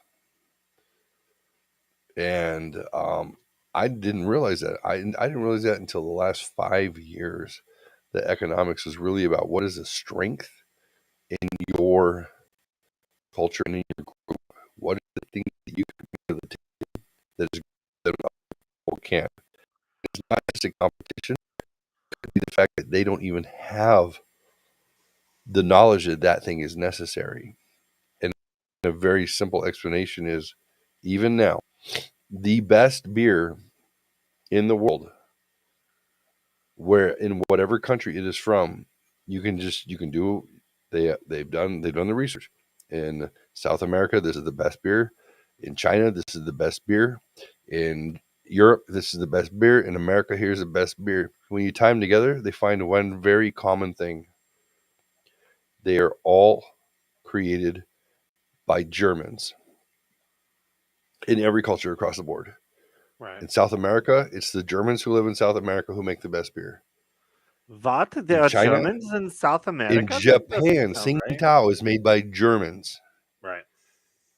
Every beer in America or in the world that is good is it's made by Germans. What is it about water? yeast, wheat, and there's simple ingredients and Barley. hops. Yeah, hops. What is about? Barley. There's like 4 ingredients that it takes to make a beer. Yeah, I That's mean, it depends on the qualified as a kind of beer. beer. I mean, but yes, the basic is hops, Hops, barley, barley, water, water, yeast, and yeast. yeast. Those are the 4, but The qualifiers. everybody else, like Budweiser uses rice. They use Like rice. so there So are other technically, things. based on the world definition of beer, Budweiser does not qualify. It's actually considered a spirit. Oh, It's a really? malted spirit, like wine. A fortified So spirit. the other thing that I was going to say is the Wunderwa, the Nazi bell that apparently helped them advance their technology during World War II, which was considered a crashed spaceship. And that's why their technology advanced so quickly. And in fact, von Braun said they helped us. And when somebody asked him who was they, he pointed to the stars. So that's another conspiracy. So this is such a rabbit hole. We're going down the rabbit hole. Woohoo! Mama Fox, entertained or bored? By the way, his back door, he went to go pee. His back door was open. And I don't mean in a sexual way, as in for some reason his back door was open. Just saying. I'm just talking about your back door being open, you whore.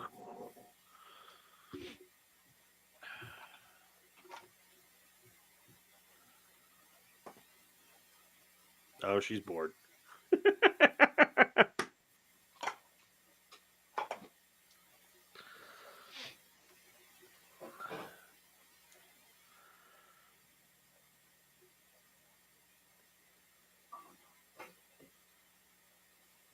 Oh, that is too funny.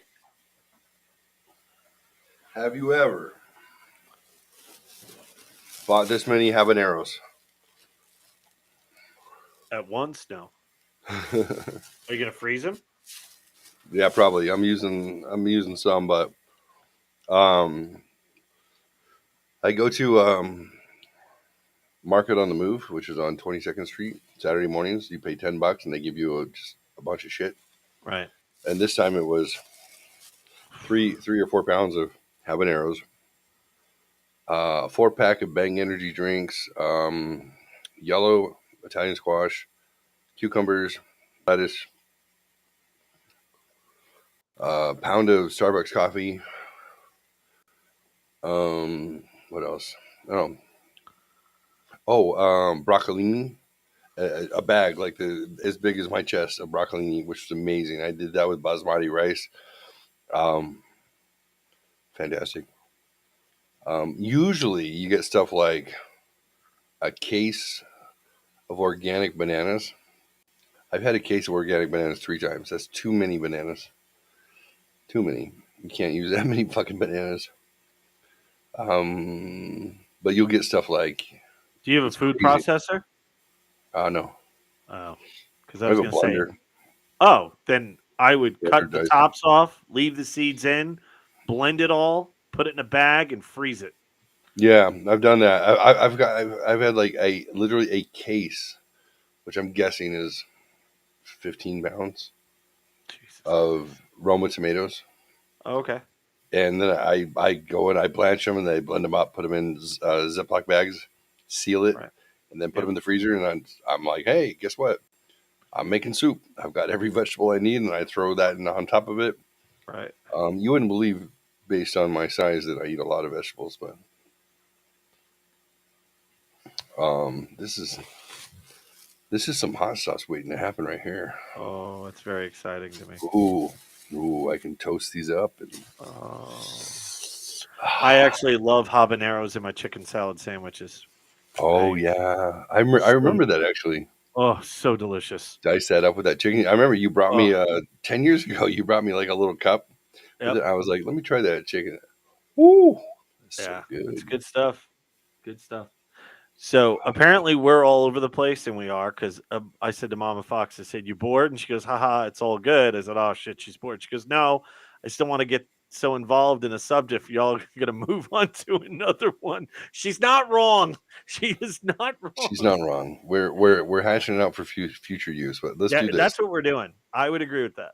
I think we're onto something. I get tired of bitching about the same things that piss me off, so I say let's dig into let's do it. Let's do some shows, and like we can do a week at a time or we can do a month at a time. It doesn't matter. Yeah, However whatever. far down that rabbit hole goes, we're gonna do Bigfoot for a month. Yeah, I mean, Then whatever. next time, Whatever I really suggest though, if people are interested in that kind of a topic, I subscribe to 3 kinds of podcasts: paranormal / supernatural, politics, and wrestling. So, the ones that I recommend for going down, and by the way, I got an alert on my phone saying a podcast just downloaded about the Skinwalker Ranch. Not weird at all. No, not weird. not weird at all. No, not weird at all. I would definitely recommend, like I said, Sasquatch Chronicles. There is the Paranormal Portal podcast. I just want to give a couple out there because I just think some of them are fascinating. Beyond the Fray, Into the Fray, sorry. Into the Fray. And the other one is Strange Familiars. So they're all kind of different.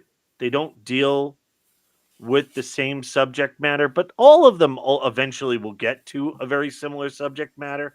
But all 4 of those come at it in a different way. So I definitely recommend. It is. I have other Bigfoot ones and not Skinwalkers. Dogman podcasts and ghost podcasts and stuff. But I think overall that's a fascinating cross section of what I can recommend for paranormal. I wish David Pilates would do more, but I really feel that there's some kind of copyright thing. But I just don't understand why he hasn't re-released those books. It doesn't make any, especially after the movies. It just doesn't make any sense to me. But I don't know. He keeps getting up and going away. He keeps leaving me by myself. Thank God I haven't had to pee.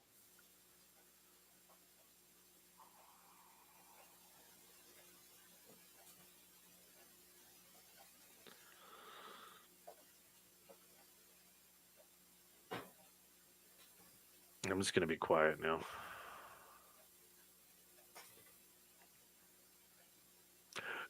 Dadbod Bikerbeard, Transplanted Devil. On a Monday.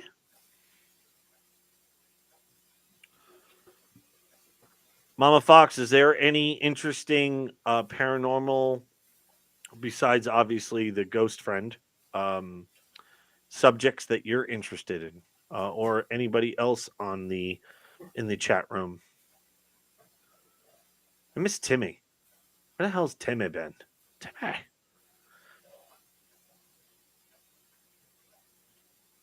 Because we kind of went all over the place here with ghosts and cryptids, and we didn't even talk about flying creatures like the Mothman or the Phoenix. But there's a whole lot to that subject. Oh. Yeah, and we didn't even mention the Mothman. Oh. Mothman prophecies. It actually was a decent movie. It wasn't terrible. Richard Gere. Yeah. All right. Let's round out the show. I should not have eaten that habanero like that. It's a bad idea. You just put one in your mouth and ate it. Yeah, half of it. That's dumb. Yeah, the back half. with the seed pod. Yeah, that wasn't too bright. All right. Dadbod, Bikerbeard, I'm an idiot. So I think John and I figured out that we're going to do some paranormal shows. We're going to stick with the theme. We should get together during the week and actually schedule out so Hash it that out. way I can have material and stuff. Yeah. Tell him I said that, John. Dumbass, tell him I said that. Oh, dumbass. Oh, because you ate the habanero. Oh, I can see you on chat now that I pay Oh, attention. okay. I missed the beginning, but not right on the spot. I'll think that dumbass. I said to her, is there any paranormal subject that we had just gone over? Besides the ones we had just gone over that were missing that maybe she was interested in. So all right, I'll put you on the overlay, Mama Fox. If you want to chat, it'll pop up on the screen live, so we can see it too. All right, so let's do it. So 1 year ago to the day, I started this like this. Do you really want to start the stream? Oh, that's a horrible idea. And that pops in every time I hit start. Do you the stream? No, it's a horrible idea. I asked my kids to go, and they're like, who are you? I said, yeah, go fuck yourselves. All right. Thanks for being there in the beginning and thinking that I could be the next Joe Rogan. I don't know. Maybe you guys owed me money or something. I'm not sure why you were saying that. Dad, you got 12 people watching. Trust me, that is more than will watch me at any given time for the rest of my life. Just be consistent. I don't know how to. My brain is not consistent. So I think I'll share the screen because that's what I did before. We will talk about the 16 commandments of Poon. And yes, what are you thinking? What is Poon talking about? Let's see. And or females. I think that's what it means. So these are some hard and fast rules that this guy wrote back in 2008. After the red pill movement, the woke movement, not the woke, it wasn't woke. It was when men were kind of understanding as divorce rates started going up that women are wired differently than men. This is better than men are from Mars or from Venus. This is kind of follows the rules of hypergamy, which is a biological imperative that women have to marry out and up. Hypergamy says that a woman will seek a mate who is of equal or greater social status and financial status than she is, which also means that men who then fall short of that will find themselves without a mate.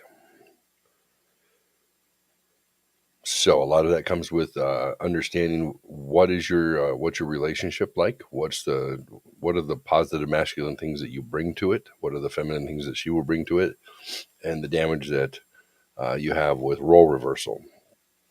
So as you guys know, if you've ever listened to me talk about stuff, is I came to understand that those things were important as roles got reversed and relationships changed and people forgot who the fuck they were. It's a reason why I subscribe to personally. We can call it BDSM. I call it gender role power dynamics, which is even if you have to take on different attributes of each other because of the way that the world works these days. You know, I'm changing more diapers, she's making more money, whatever the case may be. You have to remember to bring yourself back to your core of who you are, because if you don't, she will hate you.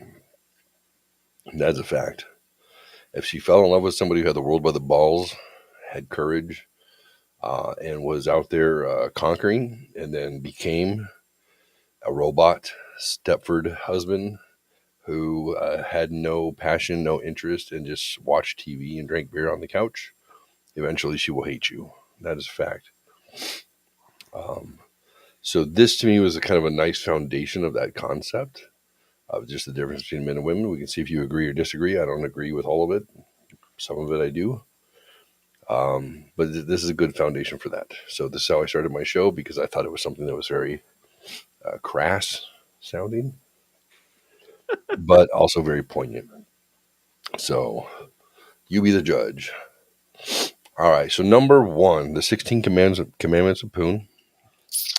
Number 1, never say I love you first. Here are the rules. Women want to feel like they have to overcome obstacles to win a man's heart.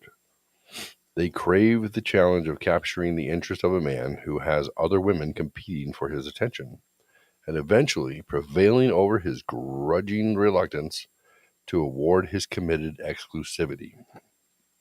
The man who gives his emotional world away too early or too easily robs women of the satisfaction of earning his love.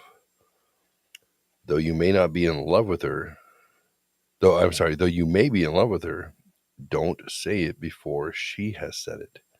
Show compassionate restraint for her need to struggle toward yin fulfillment. Inspire her to take the leap for you, and she'll return the favor 1,000-fold. So, point of discussion. John, what do you think? Is it thumbs up, thumbs down, somewhere in between? Yeah, I'm gonna have to agree with Mama Fox on that. I think times have changed so much that I think that gets thrown around real quick and real fast now. So this is 2008. So let's go back Yeah. before the woke movement. I don't know. I never thought about. I don't know. I'm thumbs in the middle, probably Okay. to thumbs maybe down a little. But you're right. This happened before the woke movement. I just think that I don't know. Saying I love you is just words. This was I back think. when men were still men, but starting to become lame. Right. I think it's just words. I think actions speak louder than words. So I don't think it's that important anymore. Maybe it was previously. 2008, right? So before toxic masculinity, it was just masculine, but people were still, becoming infanticized. They were still the I'm not moving out of my mom's house and I'm going to play video games. That's Right. when this is happened. before So this is right. when the financial collapse happened. It's when the world created a fake issue in order to hide the fact that they had already spent trillions of dollars. And they had to do it by acting like there was government subsidies. That's what exhausted it. We had to, But anyway, before that happened, or around that same time, there was the So whole real quick generation. though, what you read to me felt like what it was when knights used to compete for the hand of a woman. Okay. Like it sounded the opposite of what used to be, right? That it wasn't that the women were competing with other women, it was the men were competing for the top woman. That's like that's what was in my head when you were reading that. I was like, well, I don't know, like duels and shit like that. I don't think women duel for guys. No, I think this was at a time when men had lost their way because they were living at home until they were 35. They didn't enter the workforce until their late 20s. Right. Because I remember this time. They weren't paying taxes and Social Security because they hadn't left. This is where the millennials had gone retarded. Right. And they weren't acting in their traditional roles because there was no World War, there was no Cold War, there was no impetus to push them. Right. And this is where you had participation trophies. Right. And It's you and where the I, rest of the we world were got we were like 30 years old, and we were doing our thing 'cause we were already there. We had kids, Right. and we were managing our lives. But the generation right behind us, Right. which is really what this was written for, the millennial generation, they lacked the structure and the social rudder to tell them that, like, this is how you act. Quit crying, put on your pants, and bone up, bone up, man up. Right. And this is where the gender power dynamic started to shift greatly because men were like, oh, please let me touch your boomy. I want to go home to my mom. Wait a minute. You were there that night at the strip club Yeah, when I I was was. I saying saw that? you. Oh, all right. Jesus. Sorry. I almost called you the F word. Not the. I just went back to 2008 when it was appropriate to shame you. Right. You want to understand why woke movement came about is because these people who were not given a direction of this is how people That's the with proper way to act. your Right. genetic code act. This was before people made shit up around gender, etc., to neutralize everybody. What's scarier to the advancing world who's trying to look a bunch of hippy dippy shitheads from France who are trying to put forth this Marxist idea than toxic masculinity, which are the ones who will pick up the gun and shoot you? Right. You need to take that power away. Right. So this guy was right. He was writing this based on just be a man, be stoic for God's sake. Put your head back, shoulders up, and don't fucking whimper. That's his foundation. He wrote this at a time where he saw what is going on. Something's broken. So now with that perspective, let's say for the time, and then let's do 2 votes. How is it for the time? Thumbs up, thumbs down. And then how would that fly now? Oh, that's very different. I don't know. I always say the same thing, that I haven't changed my opinions. I think the world has just changed where it's at, right? So to me, I don't know. I just, for the time, I guess, yeah, I understand what he's saying. The audience. Yeah. But you and I were already men. Yeah, it's hard for me to, I don't know. I never had a problem talking to girls. I never had a What about your son? problem. You know what I mean? What about your son? No, he doesn't have a problem talking to girls either. And that's good. Yeah, well, his is more through, it's just he's uber polite, he's uber nice. Not wussy about it, but very polite. Great example. He goes to somebody's house. Doesn't even have to be a relative, like maybe a friend's house, that we're going to. And he'll go to throw something out at the trash, and he'll go, "Oh, your trash bag is almost full. Would you like me to throw that out?" Yeah. Like that's his wiring. Somebody got raised with manners. Yeah, imagine them apples. He calls people sir, ma'am. He's always been that way, and he gets very good-looking women to talk to him and eventually move in with him. So he's doing pretty good. Eventually, fuck his brains out. Eventually. Good for him, young man. Yeah. Up to the 9-month mark, when they think they're just roommates, he's furiously beating it, standing outside their door. But then 9 months, and they're like, "Hey, what's that? A penis? I like you. You're friendly. You can help me." That's fine. It's better than what John and I went through. You don't have to rub your dick on my panties. You could actually do it. You can put it in, because John and I were caught, and we had to run far. So good on you, son. Yeah, we don't run good. It's a good mix of music. All right. Number 2, make her jealous. Flirt with other women in front of her. Do not dissuade other women from flirting with you. Women will never admit, but jealousy excites them. The thought of you turning on another woman will arouse her sexually. No girl wants a man that no other woman wants. The partner who harnesses the gale storm of jealousy controls the direction of the relationship. Thoughts? I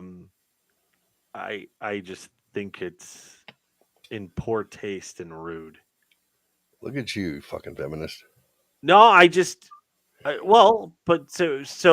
it's not bullshit. I feel it's in front of them. I could just, I know that for the fact, like if she did it in front of me, this is not about her. This is not about. I understand, but I always have to look at things on what's good for the goose is good for the gander. Oh. So I've always felt that way. Huh? You sleep on the couch? Sometimes. Okay, just checking. Oh. Hey, I'm the worst, so whatever. But I don't know. I think there's some truth to it. There's a little bit of truth to it. Now, this to me, this is the difference, and we're extrapolating out. I don't know how many years? 14 years. So going ahead 14 years, I would take out flirt with other women in front of her. I would take that part out because that doesn't go well because that shows that Disrespect. she is not important to you. However, the second part, which if you have a disinterested perspective, but it happens anyway, I think there's value in that because you can even like feign like, oh, please stop. But a woman who witnesses another woman want her man has That's fair. pride in that. I would agree with that. So I would agree with that part. I would say that you being a douche is not going to work out. Right. But other women wanting you and you not being a douche is extra powerful because then she's like Extra powerful because it doesn't seem like you're throwing the bait out there. That's right. They're coming up to you. Absolutely. Right. No, So, I just, to me, and don't get me wrong, I flirt all the time. I'm aware. Shit, I flirt with guys. I'm aware. Shut up, Dick. But to do it in front of her, I think would be of poor taste. But of her seeing women coming up to you and constantly talking to you, absolutely, that's right. And then you showing some self-restraint. Correct. Now you're the hero. I would agree with that. So I understand the extreme because he's talking to people of his generation back then, and he's saying, guys, like just man up, like quit being a panty waist, fucking, stop being a girl, be a boy. So he's going with the extreme. Okay. Number 3, you shall make your mission, not your woman, your priority. Forget all those romantic cliches of the leading man proclaiming his undying love for the woman who completes him. Despite whatever protestations to the contrary, women do not want to be the one or the center of a man's existence. They, in fact, want to subordinate themselves to a worthy man's life purpose, to help him achieve that purpose with their feminine support, and to follow the path he lays out. You must respect a woman's integrity and not lie to her that she is your everything. She's not your everything. And if she is, she will soon not be anymore.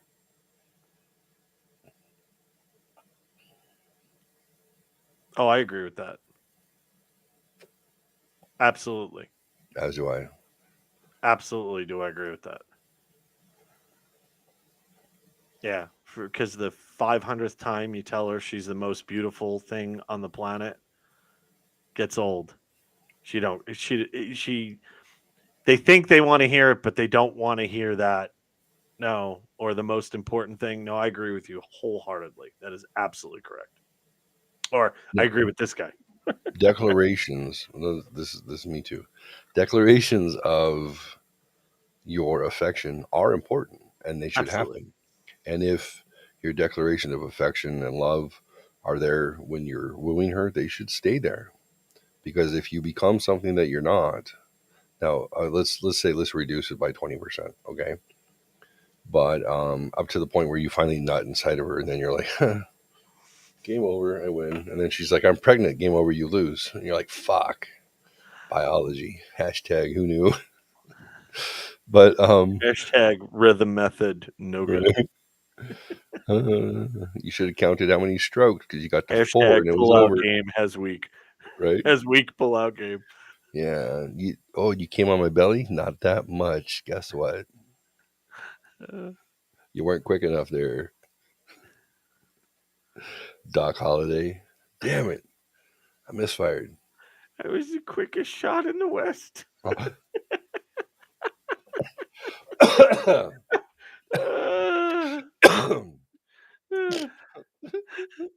Thank God I got more bullets. I held my cigar. It hurt. Sorry. All right. No, this is something that I absolutely believe in. 100%. You shall make your mission, not your woman, your priority. She fell in love with a guy, again, who had the world by the balls, who had these great ideas of things they wanted to accomplish, whatever it might be. And here's the thing: if you're Jason Nelson, my buddy, who is not the most, quote unquote, like masculine human being in the world, meaning, he doesn't play sports, he doesn't, whatever it might be. The things that he loves, he still loves, and he doesn't sacrifice it. If he wants to eat Pop-Tarts and, diddle himself in the dark with his goldfish, then that's the same thing that he did back then that he does now. And he's like, I'm not giving up Pop-Tarts and goldfish. And I use that joke on him for the last 30 years. I like Pop-Tarts and my goldfishes, and I like NASCAR. I'm like, Bucky, how many times do you watch people drive in a circle? I don't know. Well, let's see. It's this many miles. The number 5. Number's 5. 5. It's the answer to everything is 5. That's right. He sent me a snapshot of where in a book it explained that. It was Church of the Subgenius by J.R. Bob Dobbs, actually. Look it up. All right, don't go down that rabbit hole. So, whatever that thing is that defined you, the first time you sacrifice it completely for her, sure, it's a nice gesture. When you sacrifice it permanently for her, she's like, go away. Right. Like, go away. Like, what are you interested in anymore? I like watching Grey's Anatomy with you. That's not good. Now, it doesn't mean you can't watch Grey's Anatomy with her, but you better have your thing apart from her. Right. That you're not going to sacrifice. I think it's safe to say traveling to multiple states for concerts is my thing. That's right. And drinking lots of beer. That's right. You're like, look, sweetheart, I love you. I'm going to go get drunk and I want to go to concerts. Okay. I'll watch X-Files with you, though. Yeah. We have to do it doggy style and hope that the smoking man's in this one. Whatever it takes, right? That is a Bloodhound Gang song. Just want to let you know. Nice. Rebecca will love that. She's a huge fan. Oh, really? Huge Bloodhound Gang. She can sing every fucking song. Oh, I love her more and more. Crazy. She's like, oh my God. And then she'll bust out. She's like, you know this one, right? I'm like, no. She's like, what? Oh my God, that's too funny. Like, I podcast and I will not give it up for you. She's like, oh. Anyways, yeah, it's important. I unfound myself for a long time, and I stopped doing the things that I like to do, and I thought that being by her side would make her happy, and then I realized, and she realized forever, that she wasn't and I wasn't. And then 5 years of alone, it took me like 3.5 of them to start figuring out, wait, what the fuck do I even like in life? Right. I couldn't, I sat back and tried to watch television shows. You know what they call that, right? What? A midlife crisis. Yeah, right. I started tried to watch the TV shows, and they would just make me think of that life, and I hated it. Oh. It's one of the reasons why I don't watch TV. I'm like, what am I going to watch? I'm going to get into something so, we can sit down, we can have a couple of drinks, we can get sleepy, and we can talk about responsibility, and then maybe fuck, and then go to bed. That's a routine that I don't like.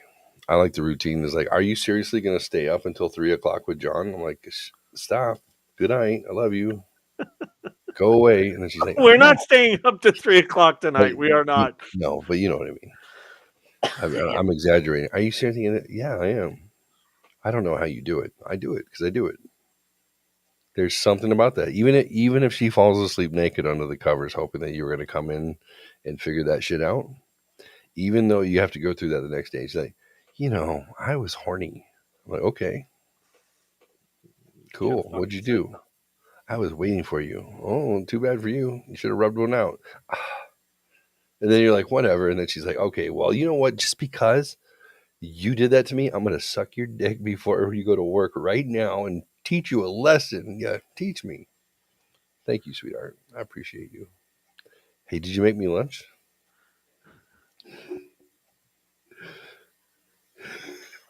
Next rule. Don't play by her rules. Oh. If you allow a woman to make the rules, she will resent you with a seething contempt even a rapist cannot inspire. Ooh. The strongest woman and the most strident feminist wants to be led by and to submit to a more powerful man. Polarity is the core of a healthy, loving relationship. She does not want the prerogative to walk all over you with her capricious demands and mercurial moods. Her emotions are a hurricane, her soul a saboteur. Think of yourself as a bulwark against her tempest. That would be like a dam against the storm. When she grasps for a pillar to steady herself against the whipping winds or yearns for an authority figure to foil her worst instincts, it is you who has to be there, strong, solid, unshakable, immovable.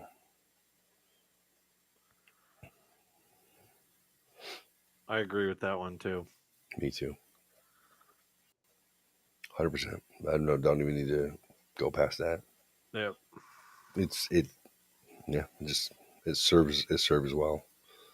I'll be your unstoppable force, your immovable object. You know where to land when you're ready. I'm here. Right. She's not gonna be like, I hate that you're so consistent and reliable and masculine. No, like, go ahead. You can be angry at me. I'll be here when you're done.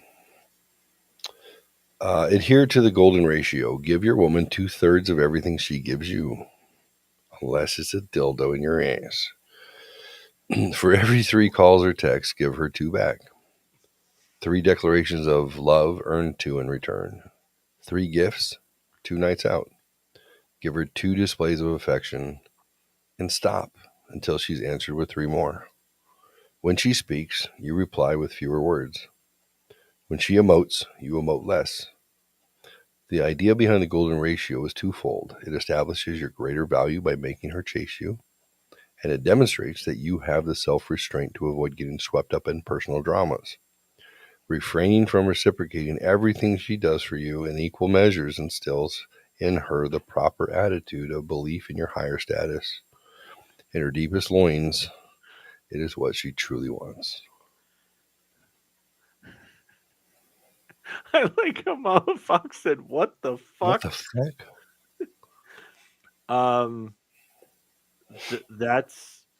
That's actually perfect. The golden ratio is perfect, and hear me out, because that's what a woman is supposed to. A woman is supposed to be the one that talks more. A woman is supposed to be the one that's more emotional. The woman is supposed to be the one that is, I don't know, expressing these things to you all the time. And we've changed where guys, you want to make sure you're going to answer that text. Oh, she texted me once, I have to text her back once. Like, guys have become that for sure. Right. That is absolutely spot on. Spot on. You'd rather have them bitch that you don't answer enough than too much. Because eventually they stop complaining because they stop responding. Mm-hmm. Yeah, I think that's spot on. And to me, it's not about a manipulation. Again, he's laying something out that's saying like, this is like, here are the ingredients behind the cake that you should be serving. Right. Okay, like if you don't know what that means, and here's what it means. You should have things going on in your life that are more important than that thing that's irritating her in the moment. And it's not to say that she doesn't have more things going on in her life, because she does, but the capacity for entertaining those things while producing outcomes at work is completely different. And I know this. I get it. You can say, well, if your wife is staying at home and she's raising your kids, and you should pay attention because she doesn't have the productivity going on that would keep her busy, or whatever the case may be. Rebecca and I can spend a few hours working and chit-chatting about stuff, and I'm constantly producing and producing and producing and producing, and somehow she has the capacity to not only also produce, and we do similar type work for building things for call centers. I build and I produce, and she does workforce management and she figures out where everyone has to be through like 9 different centers. She has a shit ton that she has to do. And somehow she does that. She texts with other people, gives me updates about what's going on in those conversations, is checking out reels and checking out news and news break updates. And she keeps me abreast of what's going on in the entire universe and the entire friend circle and, XYZ, various other subjects, while also producing at a level that she's compensated actually better than I am. And I'm proud of her for that. And I'm like, I don't know how you do it. And goes to the gym at fucking 4 o'clock. And goes to the gym, gets up before him to go to the gym and does 2 hours back to back, and then does another one after work with her son. And then she's like, I don't know why I'm always tired. I'm like, if you wake up and you're like, hey, babe, good morning. I love you. I'm going to the gym. I picked that up an hour later, and I only sleep for 3 hours at a clip. But you've already been working out. You call me after 2 hours, and I'm like, yeah, I'm trying to get my clothes on because I'm going to be 20 minutes late to the office. And then you already got home, got your kids ready, had your BCAAs, your energy drink, your protein shake. You've already started logging in 45 minutes early at work, and we're an hour off on time zone. And I'm like, yeah, I'm like 12 minutes late to work. I was fucking around on the computer. Oh no. Dude, she's a badass, but that capacity for multitasking, I think, is far more in women than men. Far more. It's crazy. All right, so keep her guessing. Number 6. True to their inscrutable natures, women ask questions they don't really want direct answers to. I'm just going to say yes. Woe be the man who plays it straight. His fate is the suffering of the beta. Evade, tease, obfuscate. I got the big words.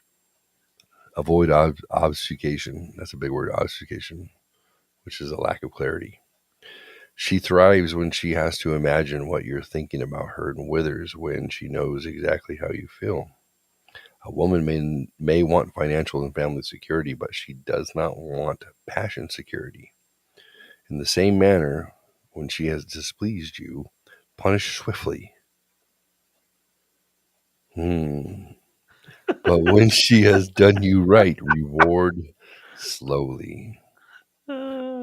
Reward her good behavior intermittently. Mama Fox says, nope. Reward her good behavior intermittently and unpredictably, and she will never tire of working hard to please you. Mama Fox says, no. Nope. Mama Fox, are you alone and single right now? Okay. I love you. Just teasing you. Oh, give him I the love finger. you. Mama Fox, I love you. I really do. I adore you. You know this. So I wonder what you think the keeper guessing part. Nope. Oh. That's a strong nope. What do you think, John? I think there's something to that for sure. I was just going to say what? I was just going to say that, though. Oh. I don't know what she means by that. The Transplanted Devil sign is in front of the icon. I can't see all of her stuff. So. Oh, let's put it up here. Oh, there it goes. Yeah, I just removed it. I was just going to say that I'm single. Okay, there you go. Okay. It's like, you better. All right. John, what do you think? There's something to it? I think there's something to it. I think it really comes down to try not to over communicate everything. I would agree with that. Have some mystery, for God's sake.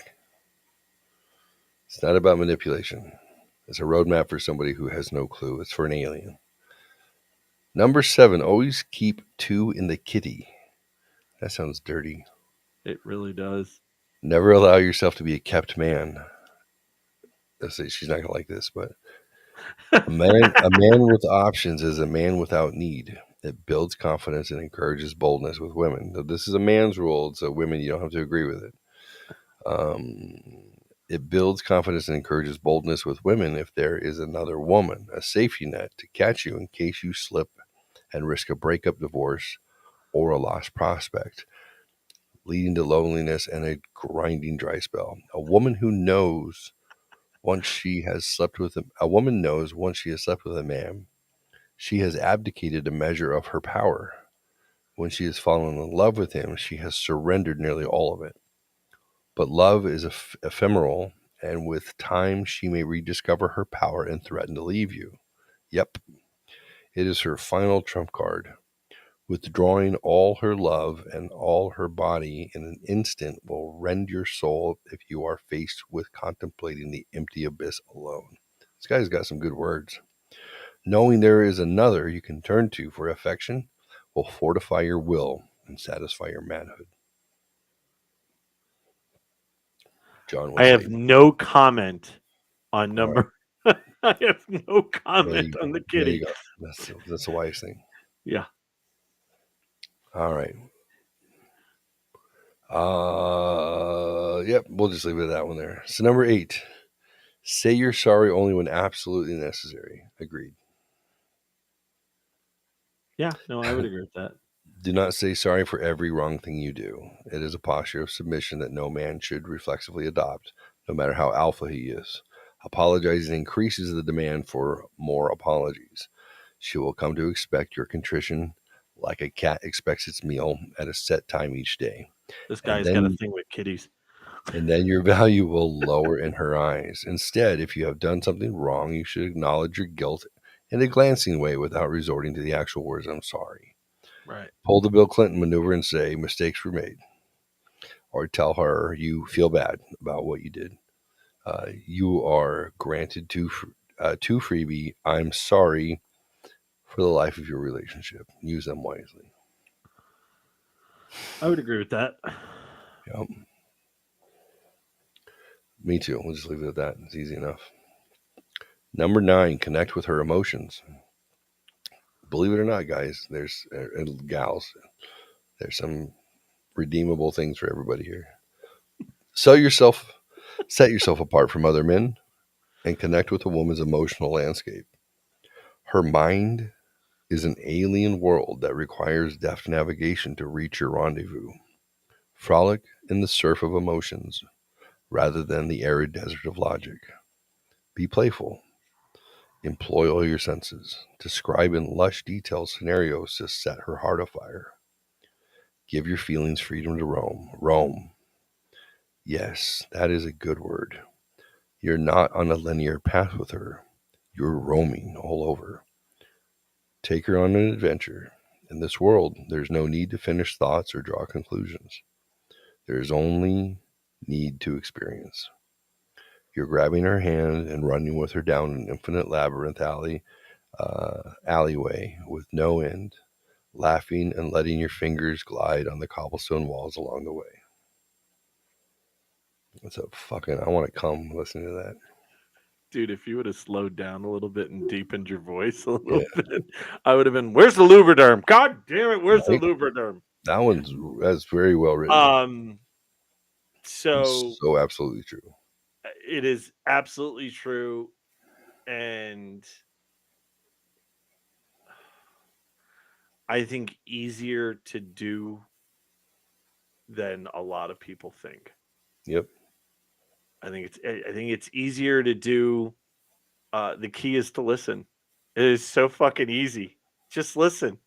Yeah. You're gonna figure out exactly what that person's into, Yep. what they like, the similarities, and absolutely. I like that one. And listen is not just words; it's just listen for Body language and reaction, that's looking, response. but reaction though. Yeah. I agree with you wholeheartedly. Pay attention. Yep. You know, we mentioned this a couple months back, but like I can make a woman climax with words, by talking to her. I can take her through it. And if you pay attention, she'll tell you where to go with it. Right. But yeah, you have to pay attention to it. You have to be attuned to it, and not just think, well, if I flick the clit, then she'll come. You know, like it's Why are you There's making fun of me right there? I feel like you're making fun of me. I'm not. There's so much with emotions. It's like you could read stories about women who are like I didn't climax until I was 40 years old Yeah. because I didn't realize that I had all this emotional, knots tied up in the outcome, or I was so invested in not disappointing that I could never get there because I didn't realize it took me letting go of all of that. And letting the emotions be real and genuine and not based on fear and shame, that then you're able to do something with it. But I love that. I really do. I think I will re-record it. Set yourself apart from the other men and connect with a woman's emotional landscape. Her mind, Missy, good girl, is an alien world that requires deft navigation to reach your rendezvous. Frolic in the surf of emotions rather than the arid desert of logic. Be playful. Employ all your senses.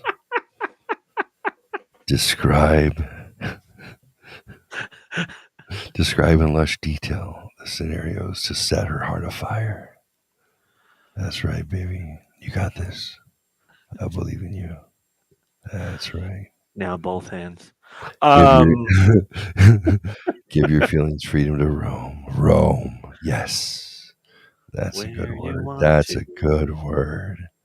You're not on a linear path with her. You're roaming all over, taking her on an adventure in this world. There's no need to finish thoughts or draw conclusions.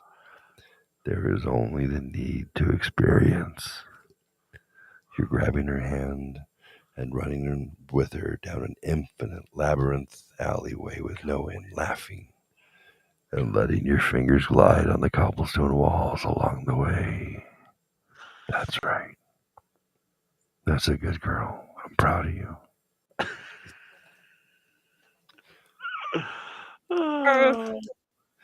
You're welcome. You could send $1.99 to Cash App at GB Sinatra.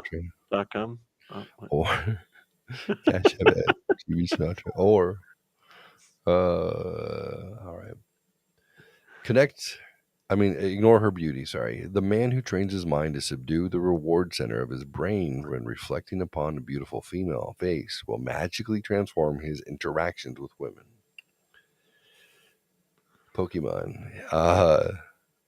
His apprehension and self-consciousness will melt away, paving the path for more honest and self-possessed interactions with the objects of his desire. This is one reason why the greatest Lotharios drown in more love than they can handle. Through positive experiences with so many beautiful women, they lose their awe of beauty and, in turn, their powerlessness under its spell. It will help you acquire the right frame of mind to stop using the words hot, cute, gorgeous, or beautiful to describe girls who turn you on. Instead, say to yourself, she's interesting, or she might be worth getting to know. Never compliment a girl on her looks, especially not a girl you aren't fucking. Turn off that part of your brain that wants to put them on pedestals. Further advanced training to reach a state of unawed Zen transcendence is to sleep with many, many attractive women. Try to avoid sleeping with a lot of ugly women if you don't want to regress. Soon, a Jedi lover you will be. Go. What do you think? I think it depends. I really think it depends. Okay. There are some women that want to hear that, need to hear that, and there are other women that don't really care about it. Right. But I think every woman's a little bit different. But I agree with the overall. If you saturate by just constantly saying it, then it really doesn't fucking mean much. Yep. It's like calling somebody, instead of by their name, calling them beautiful. Right. However, I do think there are times when that strategy could fuck you bad on what he's talking about. I think it depends on the woman. How could it fuck you bad? Not focusing on their looks. Because I think it's a doorway. I absolutely feel that it is a doorway to, and again, it depends on some. It's some women. It's not all women, and I don't consider myself an expert at anything. But I feel that. What if you had 10 tens? Okay, so let's remove the variety Okay. of women. So Okay. I think that what this is addressing is if men act differently in front of women who are what you would consider classically hot or sexy. Like Okay. if 10 out of 10 men were like Jesus Christ, and 10 out of 10 women were like fuck that bitch. Right. Okay, so Okay. the extreme hot chicks. Do we act differently around the extreme hot chicks, and then what sets apart the guy who gets them? Right. No, that's fair. That's fair. Well, I think that also puts in the confidence level, right? So if you're intimidated by a beautiful woman, um, and get stupid, if you don't act like you normally do Right. around somebody who isn't a 10, then you act around somebody who is a 10. Right. You're not gonna get to 10. You are proving to that 10 that you don't belong with that 10. Correct. I would agree with that. If with the way that you went about that, I would agree. Yeah, I think that's what it's addressing. Like, Okay. if she Then I know would if she knows she's hot because everybody else tells her she's hot all the time, and she's Right. So I taught my son this when he was probably 6 years old, which was before 2008, and I hadn't read this until last year. So I would tell him,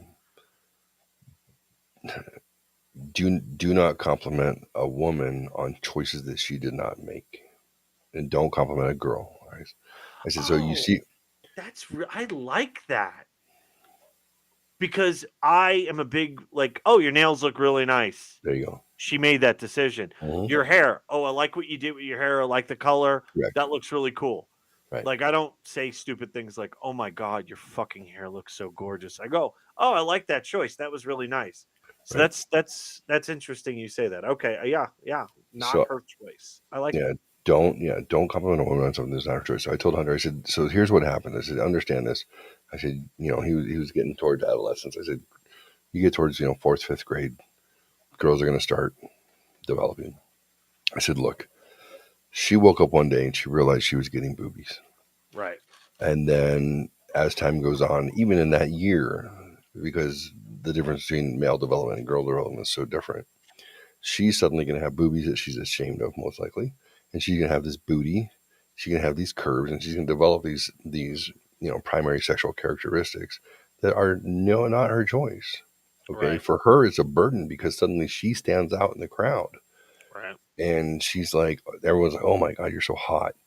Look at your Right. tits. Look at your ass. She's like, geez, I just want them to go away. I want to be like everybody else. I don't want to stand out because of these things. And I said, But if girls you who are tell her, naturally beautiful like that, right. they have to, it's a curse that they eventually will adapt to. Right. But they understand. I said, the girls who are every boy's fantasy through high school and middle school and high school, they're not proud of it. They don't want to think about it like that. They're just like any other fucking person. It doesn't mean that they won't adapt to it at some point, and some of them adapt to it in a way that they become unapproachable because they're so fucking tired of people Right. focusing on that. You have people who are naturally gorgeous, and they get that that's how everybody sees them, but their level of insecurity doesn't change. Right. They might be able to rock it, and they get there, but it doesn't mean it didn't come with all this pain and insecurity that goes with it because we're just human animals. And like you said, they didn't make the choice. It wasn't their decision. Their So when ass you compliment them on what they did with their hair, right? Yeah, their ass and their tits were not something they made. Now, if you're dealing with a 40-year-old woman who got new tits, who got ass and tits, then she'll be well great. because they also approach that differently. What do you think of my tits? Like Completely that different. is something that absolutely right. I've had that happen to me more than I ever thought. Like, what? Yeah, I got the wife new tits. Okay. All right. So before this, would you ever, hey, check out my wife's tits? I don't think you'd ever said that. Right. But it's a different thing because, again, it's chosen. So that's interesting. I like that. That's a good way to look at that.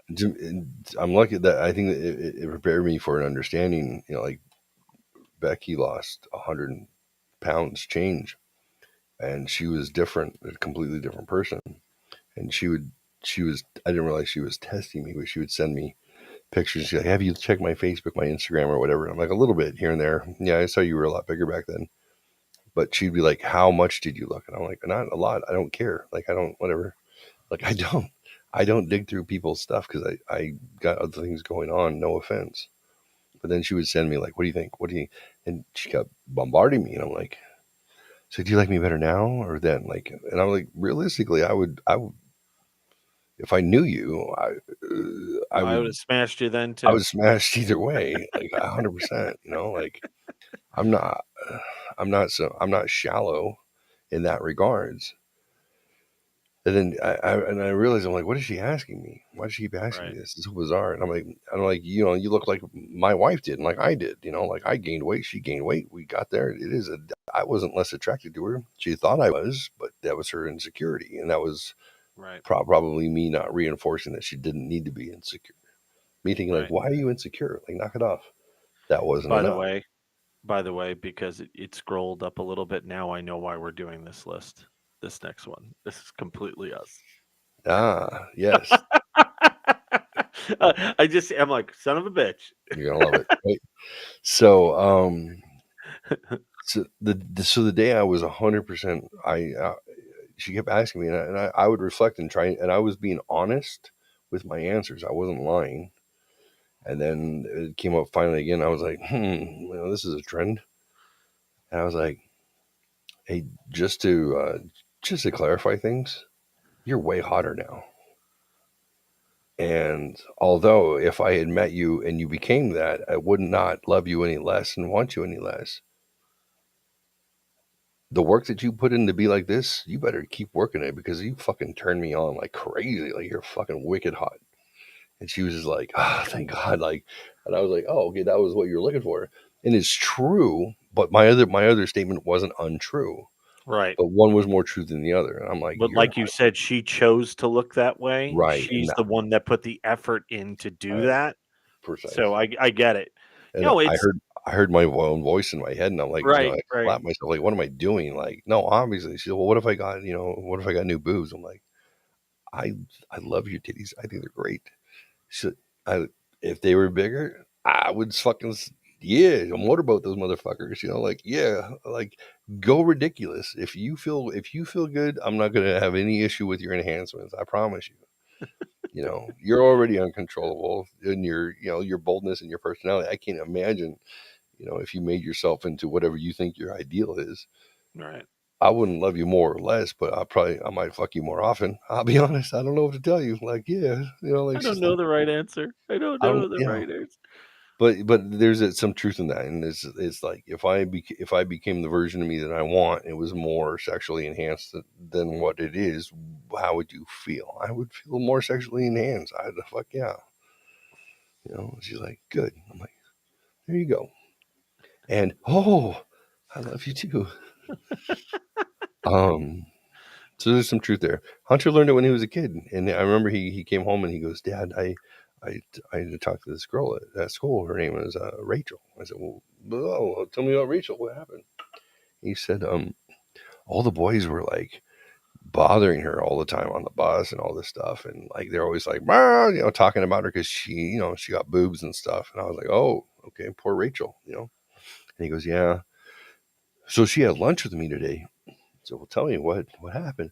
He said, I went up to her and I said, hey, Rachel. And she turned around at me like that. And I said, I really like your shoes. They go really good with your outfit. And they did, Dad. They did. I didn't lie. I said, good. And she looked down and she goes, oh, big grin. Thank you. I said, you're welcome. Those nice shoes. I like them. Okay, bye. And then she was around at lunchtime and she was standing close and boys were acting stupid. And then she was standing there and I looked and I didn't realize that she had like these really cool braids that she had in her hair. And I was like, Rachel, I like the braids in your hair. I didn't even notice them before. I don't think you always have them, do you? And she said, no. Actually, I saw them on TV and my mom helped me do them. He goes, Wow, those are really cool. I wish I had long hair. I said, then what happened next? She goes, then we're having lunch, and she was holding my hand. And I was like, oh no, Dad was right. Dad was right. But just tell him not to compliment clothes too much, because then you'll be in the gay best friend zone and you'll be going shopping with her. Right, exactly. Exactly. Keep going with hair and makeup or hair Right. color or whatever. But if you keep complimenting clothes, you're going shopping. Right. But I'm like, you smell good. You think whatever choice you made, God, that you matters. taste good today. That is You taste so good. choice. What do you mean? Well, you were sitting in the bus next to me, and I looked to see when you got up. This seat smelled really delicious. Is that peaches? I smell? I could eat a peach for hours. Mm-hmm. Number 11, be irrationally self-confident. This is us. Oh, No hands matter down. what your station in life, stride through the world without apology or excuse. It does not matter if objectively you are not the best man a woman can get. What matters is that you think and act like you are. Absolutely. Women have a dog's instinct for uncovering weakness in men. Don't make it easy for them. Self-confidence, warranted or not, triggers submissive emotional responses in women. Irrational self-confidence will get you more pussy than rational defeatism. Absolutely. 125%. Fact. Yep.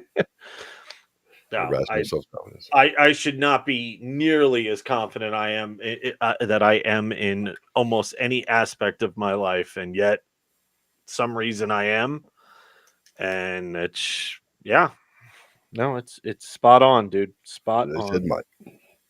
As I said in my public service announcement a year ago, be irrationally self-confident and keep yourself out of the dark. Yep.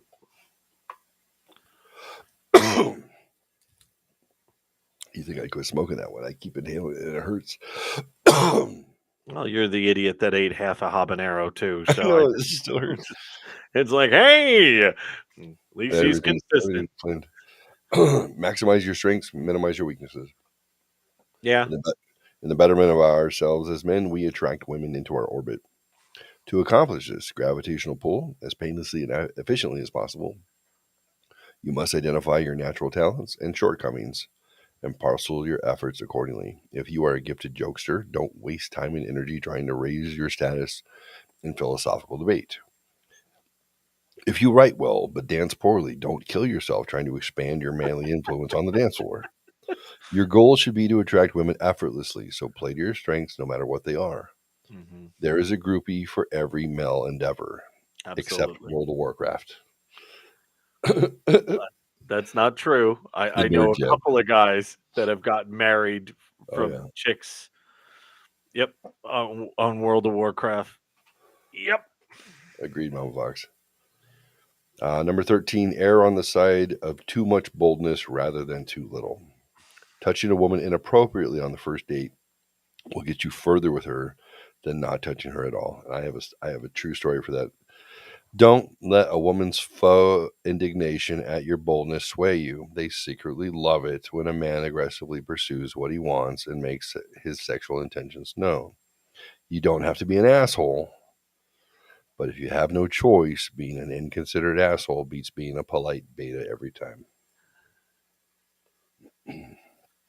Thoughts?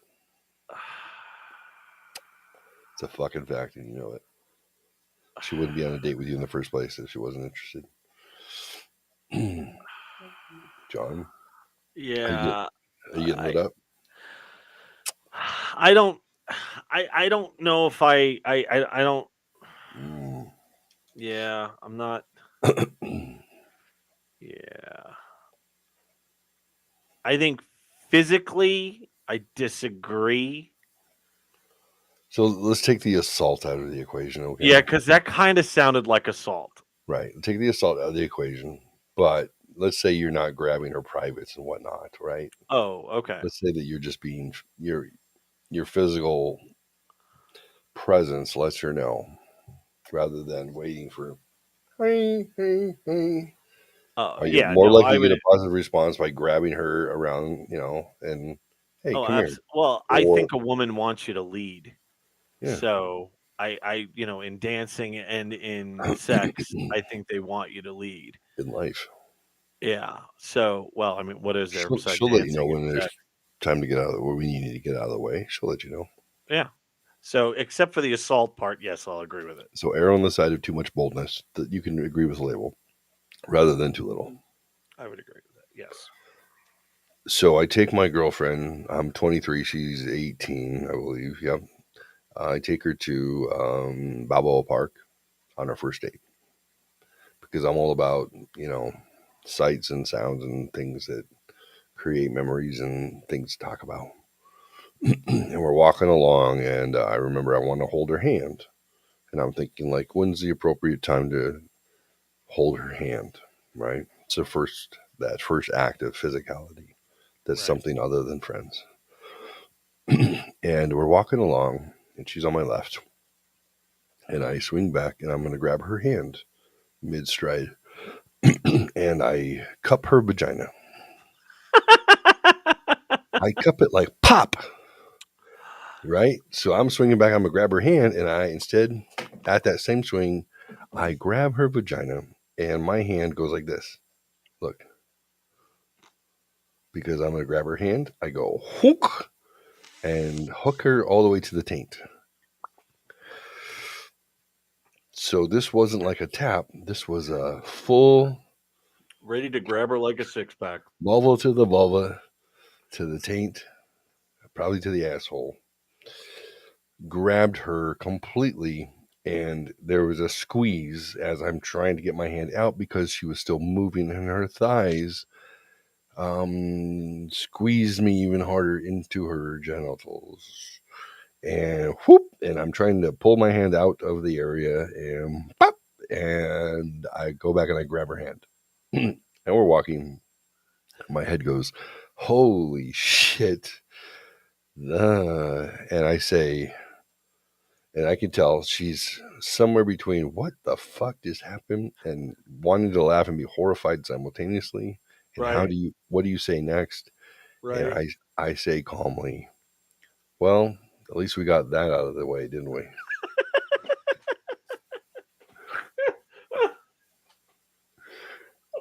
And she just fucking starts laughing. And did you tell her what you meant to grab her? No, she could tell after the fact. I was just like, boonk, and I'm like, whoop, and I grabbed her hand. I'm like, well, at least we got that out of the way, didn't we? Oh, God. She just starts cracking up. Like, it was so awkward. I'm like, here we go. And then I stopped, and then I spun her around, and I said, come here. You might as well give me a hug at this point. And I gave her a hug, and she melted, and I kissed her on the forehead. I hadn't kissed her yet. I said, all right, let's go. The museum's this way. And it was just like, whew. And then I married her, and then we had 3 kids. So, yeah, there's that moment. Like, what are you gonna do with that moment? It just, there you go. Just make it a moment. That's outstanding. Yeah. It's still one of those things. If I was to bring it up, it would elicit that same reaction. Like, oh my god, I was so like horrified that I was like, ah. And I was like, oh, he's so sweet. I wanted to fuck you right there. But it's, it's that, be confident. It's that moment. What are you going to do? What are you going to do? All right. You're going to do this. Number 14, fuck her good. Fuck her like it's your last fuck. And hers. Fuck her so good, so hard, so wantonly, so prolifically that she is left a quivering, sparking mass of shaking flesh and sex fluids. Drain her of everything, then drain her some more. Motherfuckers. Kiss her all over, make love to her all night, and hold her close in the morning. Own her body, own her gratitude, own her love. If you don't know how, learn to give her squirting orgasms. There's nothing wrong in any of that. My approach is each time I want you to think, oh my fucking god, I thought I was going to die this time. Well, I was trying to kill you. Now, don't get me wrong. Not to say there's not a time for quickies and there's not a time for Oh, absolutely. selfless everything or selfish everything. Like, hey, real quick, like, oh, yeah, it's my birthday, give me a blowjob. Just kidding. There's time for all that stuff, but if this exists in your head and as something that like is important to you, like I want to wreck you. I want to destroy you. I want to tear you down and build you back up. You're never gonna have a woman be like, I hate that. You know what? When you left me there when we were soaking, I hate that. Yeah. You know how you spent like 3 hours selflessly just trying to find ways to make me come from places I didn't know I could. God, it was horrible. I fucking hated you so much for that. And then you left and you went and got some Thai food and came back and didn't untie me and you fed me with the chopsticks. You bastard. It was very spicy. And you kept dropping the noodles across Right. my nipples and then Right. slurping them up with your mouth. Right. That was terrible. And then my phone kept ringing and you shut it off and you tied me tighter and then you just made me come a million times like, you're a dick. I hate you. No, I'm sorry. I don't think it's going to happen. I don't think so. I'm just guessing. Here's the thing. No woman's ever going to be upset if you go like, listen, I'm selfish. I'm a selfish lover and I need you to be okay with that. It's not about me. It's about me pleasing you. And that turns me on. I need you to be okay with not feeling that you have to reciprocate a fucking thing because I'll let you know when the time comes that needs to happen. But let me play. Let me have fun. Let me do this. Shh. She's not going to be like, you know what? No, listen.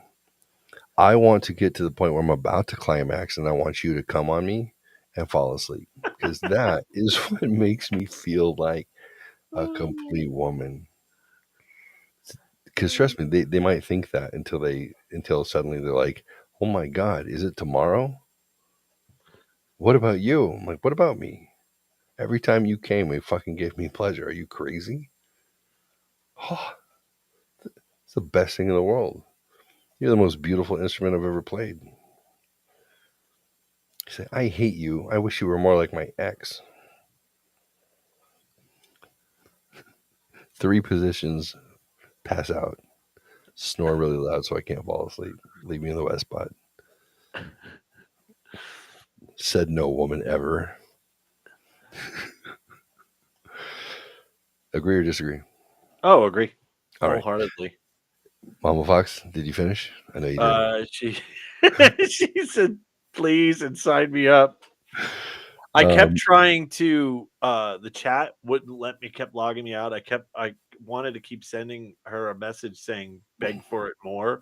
And it just wouldn't, it just kept signing me out. I'm like, all right, I guess I'm not saying that.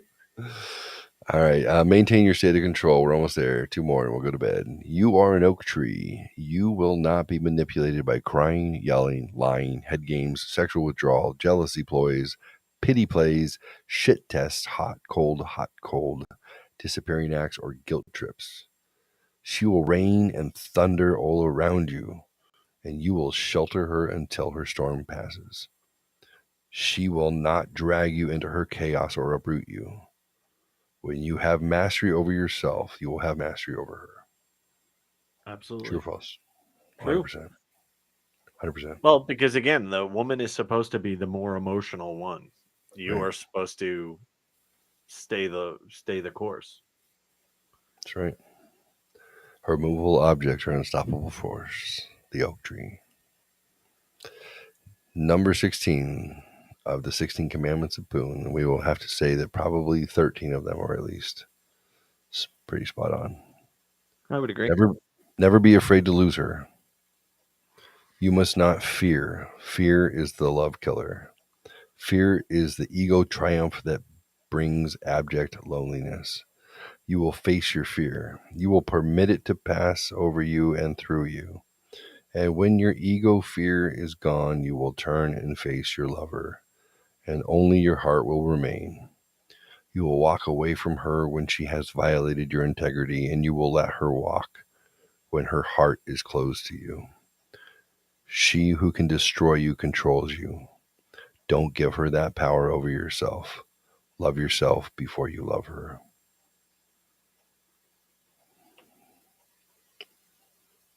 I say it all the time. If you can't love yourself, you can't possibly love anybody else. 100%. So don't be desperate. Desperate people do desperate things. If this isn't right, as long as chocolate's involved, we're talking about something else. All right, sorry. If you need to walk, you need to walk. You That's do what it. you do. That's it. If you got to cut bait, you cut bait. Yep.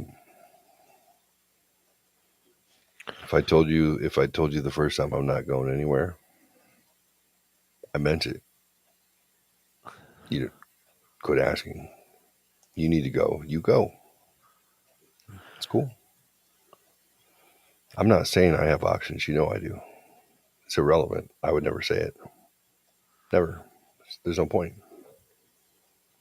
We all do. In life, we all have options. And I think we forget that sometimes. And I think just between men and women, period, is that if you lose sight of who you are and you try and adapt yourself to become more like that other person. I developed when I was 12 years old. I understood this philosophy. I said, look, we are supposed to be different because if we were both exactly the same, one of us would not be necessary. That is true. That is absolutely true. I was 12 when I sorted that out. If we were both exactly the same, one of us would not be necessary. So it's all right. It's okay. We're gonna be at it. We're gonna be opposed. We're gonna have conflict. We're going to. It's gonna happen. Conflict is not the end of the world. Because I'm not the sort of douchebag who's going to take a moment of conflict and bring it up later to remind you of your failure, because I expect that you're not going to do that to me. And if you do, that's okay too, because I'm still not. We are not our past. We are not the moments that have occurred. We are a beautiful blend of all the things that we've experienced through life that make us who we are today. And none of those things define us. They're flavoring, they're spice, they're a little something, something. People who fixate on those things that they feel are shameful triggers for you are emotionally manipulating you because they don't have a foundation of who they are as people. It happens. That doesn't mean that I'm perfect. I will make mistakes.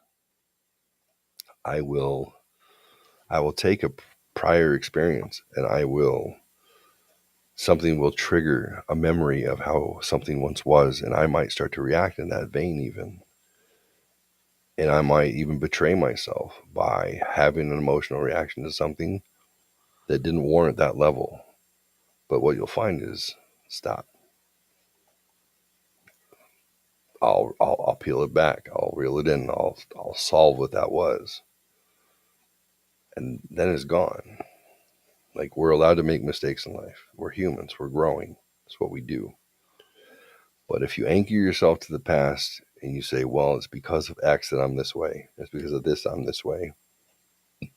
Richard Bach, in his book Illusions, quoted a lot of good things, but one that I really loved since I was 14 years old was, argue for your limitations, and sure enough, they'll be yours.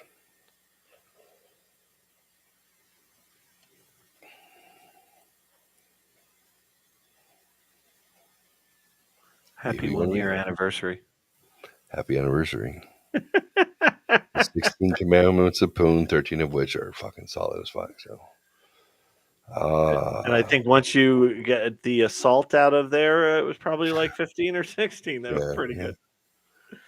Yeah. On that note, I appreciate you, my friend. Thank you for coming along the journey with me.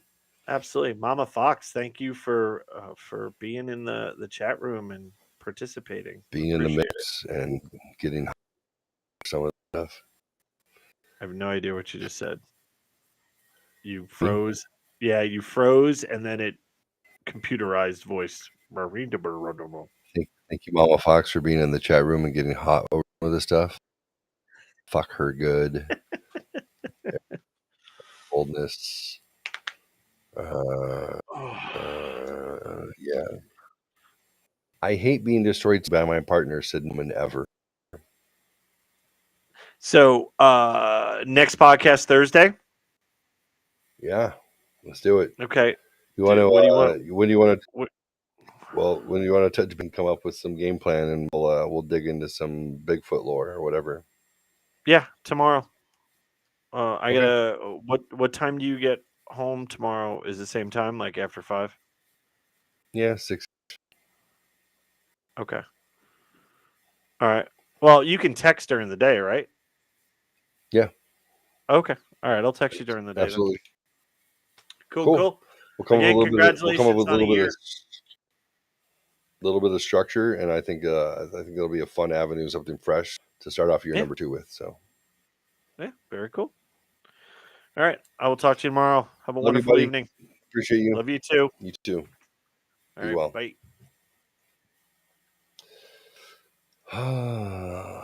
So 3 hours and 15 minutes. Still can't do anything, just a little, huh? Why is my computer screaming like it's having a hard time keeping up with the memory? So we can find a way to slow it down. Let facts be submitted. Would you like to swing on a star?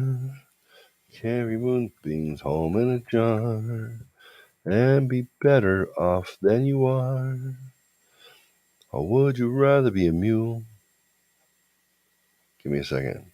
A mule is an animal with long pointy ears. It kicks up at anything he hears.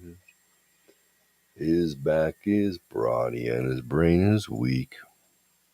He's just plain stupid with a stubborn streak. Now everything's winding down. We're getting some connectivity back. By the way, if you hate to go to school, you may grow up to be a mule. Or would you like to swing on a star? Carry moonbeams home in a jar and be better off than you are? Or would you rather be a pig? A pig is an animal with dirt on his face. His shoes are a terrible disgrace. He ain't got no manner when he eats his food. He's fat and lazy and extremely rude. And if you don't care a feather or a fig, you might grow up to be a pig. Dumbass. Tell him I just said that, John. Or would you like to swing on a star? Carry moonbeams home in a jar and be better off than you are? Or would you rather be a fish? A fish don't do anything but swim in a brook. He can't write his name or read a book. And to fool the people is his only thought. And though he's slippery, he still gets caught. And if that sort of life is what you wish, you may grow up to be a fish. And all the monkeys are in the zoo. Every day I meet quite a few. So you see, it's all up to you. You could be better than you are. You could be swinging on a star. Bump, bump, bump, ba-dum. It's Bing Crosby. And my favorite rendition, Frank Sinatra. So that's it. That's a year under the belt. Had a fun Saturday show with friends. Had a good anniversary show with John, Missy, and friends. The 16 Commandments of Poon. It's pretty strong. It's not bad.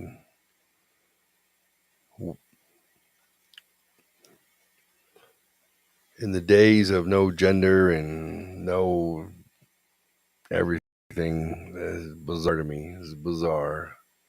Here's the truth. 98.6 of us technically have no dysphoria around our gender. Celebrate it. It's not toxic. It's not. It's biological imperative is what drives us. It's an instinct. Don't squash your instinct over noise.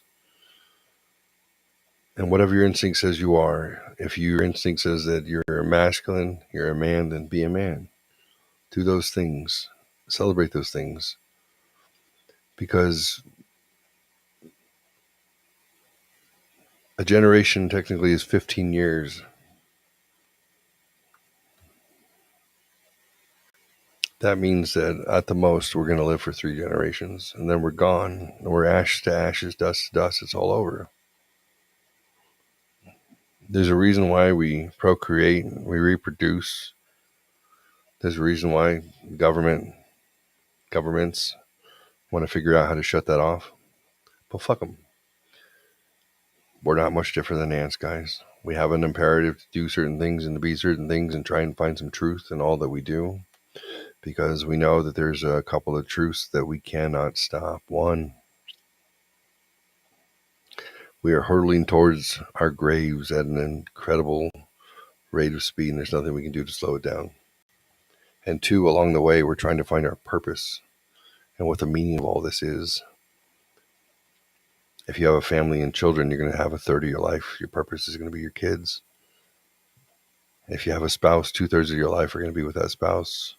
If you have multiple spouses, there's a reason why we do that. We need some continuity of narrative.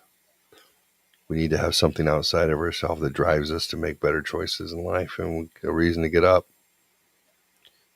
Those things are important. But outside of all that, there's something else that I focus on all the time, which is what's your passion? What are you interested in? What is it that defines you and the things that you're interested in? Because if you focus on the things that you are interested and passionate about, you will wind up surrounding yourself by like-minded people. And when you do what you love to do and you surround yourself with like-minded people, you never know what those relationships will bring. Be authentically yourself. Be genuine. Love yourself so you can love others. It's important. It matters. So officially, Missy, what is that thing that I always say when I try to end a show?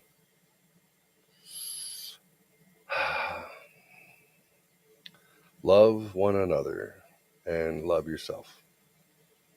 Happy anniversary. Good night.